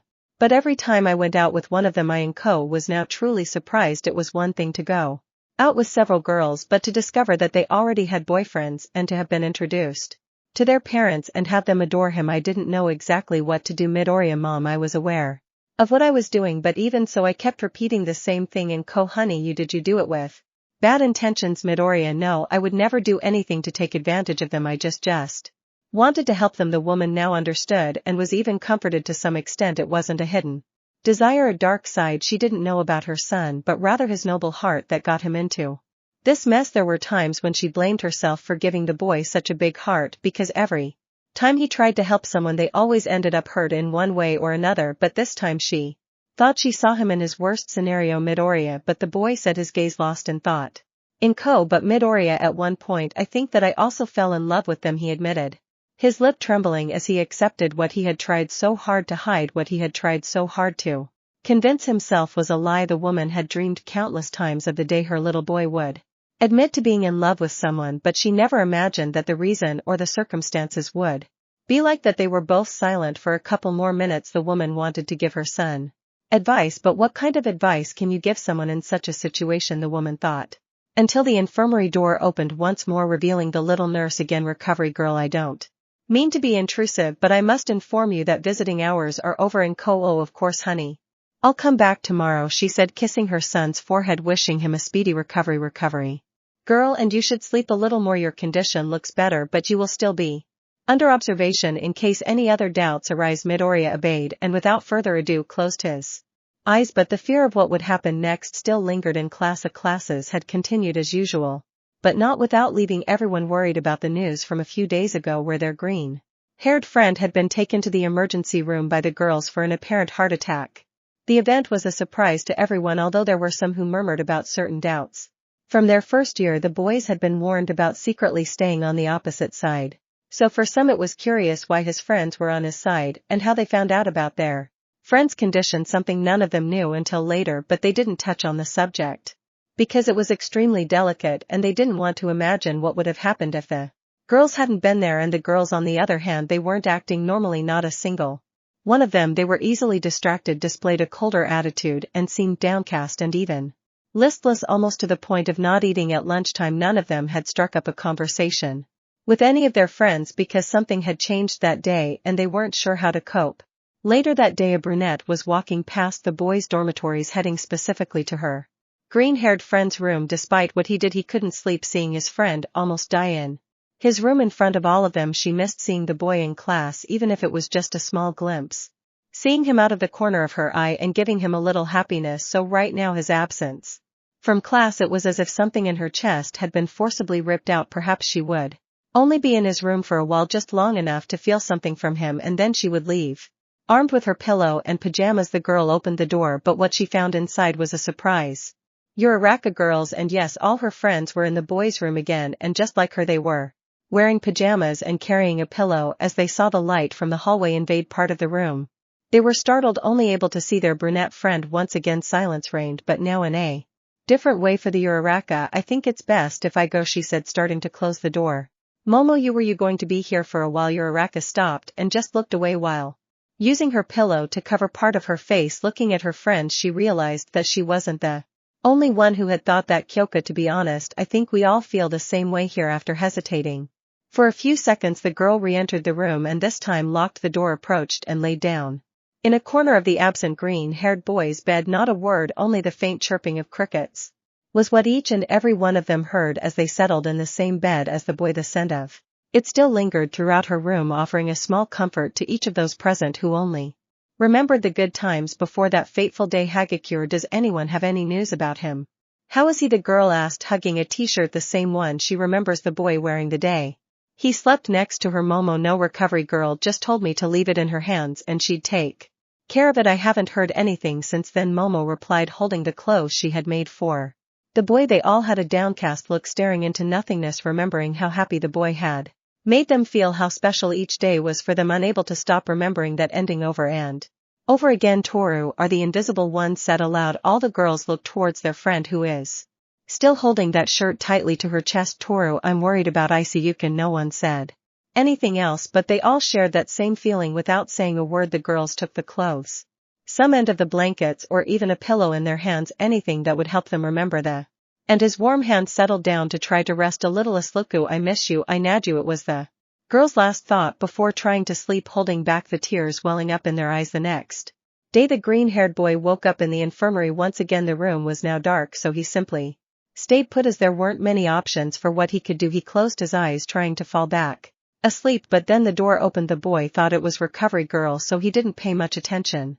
I heard her moving some of the medical equipment and her breathing. I was just getting back to sleep when I felt a wet cloth run over my forehead. Now puzzled, I opened my eyes and found myself face to face with the last person I expected, Midoriya and Nadir senpai. The boy screamed, startled the light blue-haired girl, causing her to jump back, startled by the boy's sudden fright. Nadir, Midoriya, I'm sorry, I didn't mean to scare you, it wasn't my intention, I just came to change your for bag. I didn't mean to wake you, I'm so sorry, she said, trying to catch her breath as she bowed Apologetically Midoriya, I'm sorry too, I didn't mean to shout, I was the only one. Nad, you're okay, she said, trying to calm her friend. How have you been feeling? Midoriya, I'm fine. I think that dejected voice's current state, you didn't have to be a genius or the wisest person in the world to know that the boy was lying once again. Nadir, and have you spoken to the girls, she said while again wiping his forehead with the cloth she was holding. This question made the boy stare blankly at his senpai. He hoped it was just another hallucination. So fearfully the boy asked Midoriya, what did you say? Nadir, I know what happened. Midoriya, could it be they? Nadir, no, nobody else knows. Well, everyone knows you had a heart attack, but I haven't heard anyone talking about it. I found out because I went to your room the other day. I came in through the balcony to look for you and I saw your room was empty, and then I saw the white board. Midoriya, and recovery girl asked you to take care of me. Nadir, actually I asked him to. Midoriya, but why's? Nadir, because I was worried, she said placing one of her hands on the boy's. Midoriya, but Nadir, I know I did something terrible too. I know it wouldn't be the same, but you were able to give me a second chance. Midoriya felt the girl gently rubbing his hand while giving him a smile. Midoriya, thank you. Nadir senpai. Minutes passed during which the girl would help the boy get a little more comfortable, or they would just chat a little, but the sliding of the infirmary door caught the attention of both of them. Izuku-kun, I brought you some food, the woman said before noticing the light blue-haired girl in the room sitting beside her boy's bed. She must be one of Izuku's friends. Midoriya, hello mom. Nadir, yes, she her mother. She thought fearfully because she hadn't expected to meet her. Nice to meet you. I'm Mid Oriya, she said kindly as always. Nadir, hello, nice to meet you. I'm Nadir Hadu. You must be friends with my Izuku-kun. Nadir, yes, that's right. Can you and I talk? The request made the girl open her eyes in astonishment because she hadn't expected the woman to want to talk to her. Nadir, of course I accept. Unable to find or imagine an excuse to refuse, they both left the infirmary, and after hearing the door close, the girl wished it would all be over soon, but when she turned around and saw the woman, she was bowing towards her. Nadir, what? I'm sorry for my son's actions. He didn't mean to hurt any of you. He was just trying to be a good boy and help as much as he could. I admit that's got him into bigger trouble, but it wasn't out of selfishness, a mean joke, or to take advantage of any of you. He was just trying to make you happy. I'm sorry if he caused you any distress, but please, I beg you, I implore you not to hate him, the woman pleaded. Nadir was speechless now. She understood the actions and his personality. Approaching the woman and placing one of his hands on her shoulder, the woman listened attentively. Nadir, Mrs. Midoriya, it's not possible that you're asking me that. The woman felt that perhaps her efforts were in vain, but all the same she had to have tried. I understand, Nad, you can't ask me not to hate him when I don't. I can't hate Izuku. I really love him. Chapter 45. 3 weeks ago, a redhead was walking across the UA campus heading towards the class, a dorm building. Every student who saw her could observe something clear about her. Her enormous smile clearly showed the happiness she felt at that moment while she was about to see the boy she liked and find out the answer to her question from the day before, will you be my boyfriend? She knew it wasn't good to get ahead of herself, but remembering that kiss made her heart beat with excitement. He quickened his pace so as not to wait any longer. After a few minutes the girl was entering the class, a field going over the words he was going to say to the boy before going in. But all those thoughts had to be abruptly stopped when I heard the door open. Kurashima, quick, make space. Curious about it, the girl was about to ask what was happening when she felt her heart stopped beating for a few moments as she witnessed what was in front of her eyes. That green-haired boy, whom I had so eagerly awaited seeing that day, was being carried by his class president, unresponsive, motionless, almost lifeless. Kendo, what? That was all the girl could say in disbelief before Lita carried him on her back and ran as fast as she could for help. The class didn't wait, going behind their president to find out if they could help in any way. One of them noticed the redhead approaching her. Zero, Kendo-san, is something wrong? Kendo and Ano, what happened to Midoriya? Zero, I don't know. The girls found it in their room. Sorry, I have to go, he said in a worried tone as he ran off again to catch up with the rest of his class. The redhead just watched him leave, then turned her gaze to the entrance of the building and saw the group of girls at the door. She approached slowly, clasping her hands together, and spoke with concern. Kendo, Momo, what happened to Midoriya? The girl waited, but received no response. She only saw her delicate friend moving her hands non-stop while she had slight tremors. This was something shared by the rest of the girls who walked non-stop or tried to calm themselves down in different ways. Momo ai and Ino's Kendo ai, I understand. I should go back. See you later, he said, thinking it must be a shock for the girls to have found the green-haired boy like this. As she took a step, she felt like several pins were being stuck in her heart. Seeing the boy like that in building B, several of the girls were extremely excited, wanting to hear the news. of a yes from their president or failing that a massive blush from her Kamari. Here he comes, said the little brunette looking out the window. Said Suna, okay everyone to your places quickly. Class B hid to wait for their friend to enter. Opening the door, the girl entered silently but surprisingly. Class B, congratulations to the happy couple, they all shouted in unison, some pointing out small details or celebrating the relationship of the mother in their class, but all smiles, all emotions were buried when they saw the girl looking depressed. More than one person felt uncomfortable even believing that she had actually been rejected. Satsuna, girl are you? But quickly the girl's sad face filled with tears and she began to sob and gradually threw herself against the wall, finally crying. The girls approached their friend trying to comfort her. Satsuna, girl who I borrow? What happened? Kendo Sabs Izuku pony, I want to kick his ass, the girl said, believing that the green-haired boy was the cause of her friend's current state. Kendo no sob he. Nobody understood anything. Only later that day, after warnings from the teachers and some rumors, did the class find out about the boy's condition. But since then the redhead was not the same as before. Days later, another night in which the girls invaded the green-haired boy's room. Each of them felt something similar to discomfort being gathered in the room of the same boy they all liked, but they had to learn to put up with it or it could cause a fight whose origin would be difficult to explain. Some others avoid the topic with short conversations or something else trivial, but in the end the topic was unavoidable. It was brought up by one person. Yuraroka saw all of us quickly. Their gazes shifted to different points in the room because, even though it was obvious, it felt strange to confess it out loud. Suyu, it was something recent. Actually, Yuraroka, and how did it happen? She asked, somewhat intrigued and attentive to her companion and friend, who was the only one who answered. Suyu, I'll just start with a favor. The moment she said this, all of them, absolutely all of them, remembered that favor they had asked the boy for, and curious they watched the amphibian who was sitting on the edge of the bed holding a pillow belonging to the boy. Mina and Kyoka, what kind of favor was that? The discomfort and sorrow on the amphibian's face was something no one usually saw, but this was a unique occasion. No words were needed for them to understand. The boy looked tired and there were times when he had to go out or postpone an outing. With one of them he always arrived on time before curfew. He tried to keep his promises to them and he fulfilled even the smallest detail of wanting to keep it a secret, but it seemed that this had finally taken its toll on him. Kyoka, I shouldn't have been so harsh with him. Mina, he only did what we asked and he never refused. Momo, we're to blame for what happened to him. This only made the memory of his smile and the beautiful moments they spent together burn like tempered steel in their hearts. They were heartbroken for having put the boy through such hell. They all had to apologize to him. Now the light blue-haired girl stood before the green-haired boy's mother offering a warm smile. But internally in her heart the girl felt immense pain. Physical training seemed nothing compared to that. The woman apologized for what Izuku had done, believing that she was a victim when she was one of the causes of the boy's condition. But if I told him the truth, I assumed two things would happen. The first is that the woman will try to kill her and I wouldn't blame her, she deserved it, and the second that the woman collapsed right there. And knowing the green-haired boy, if the woman was an image of the boy, the second thing was most likely to happen. He didn't like it. He despised what she did since she didn't deserve such sweet words, but only in this way could he give the woman a sliver of peace and tranquility. After a few seconds the light blue-haired woman left, allowing the woman to spend a few minutes with her son and take care of him in the cafeteria. It was lunchtime and the redhead was with the rest of her class. Some were eating, others were chatting, but all kept their eyes fixed on their president, who since sitting down had not touched her plate. She just stared at him without moving a muscle. His current state had changed.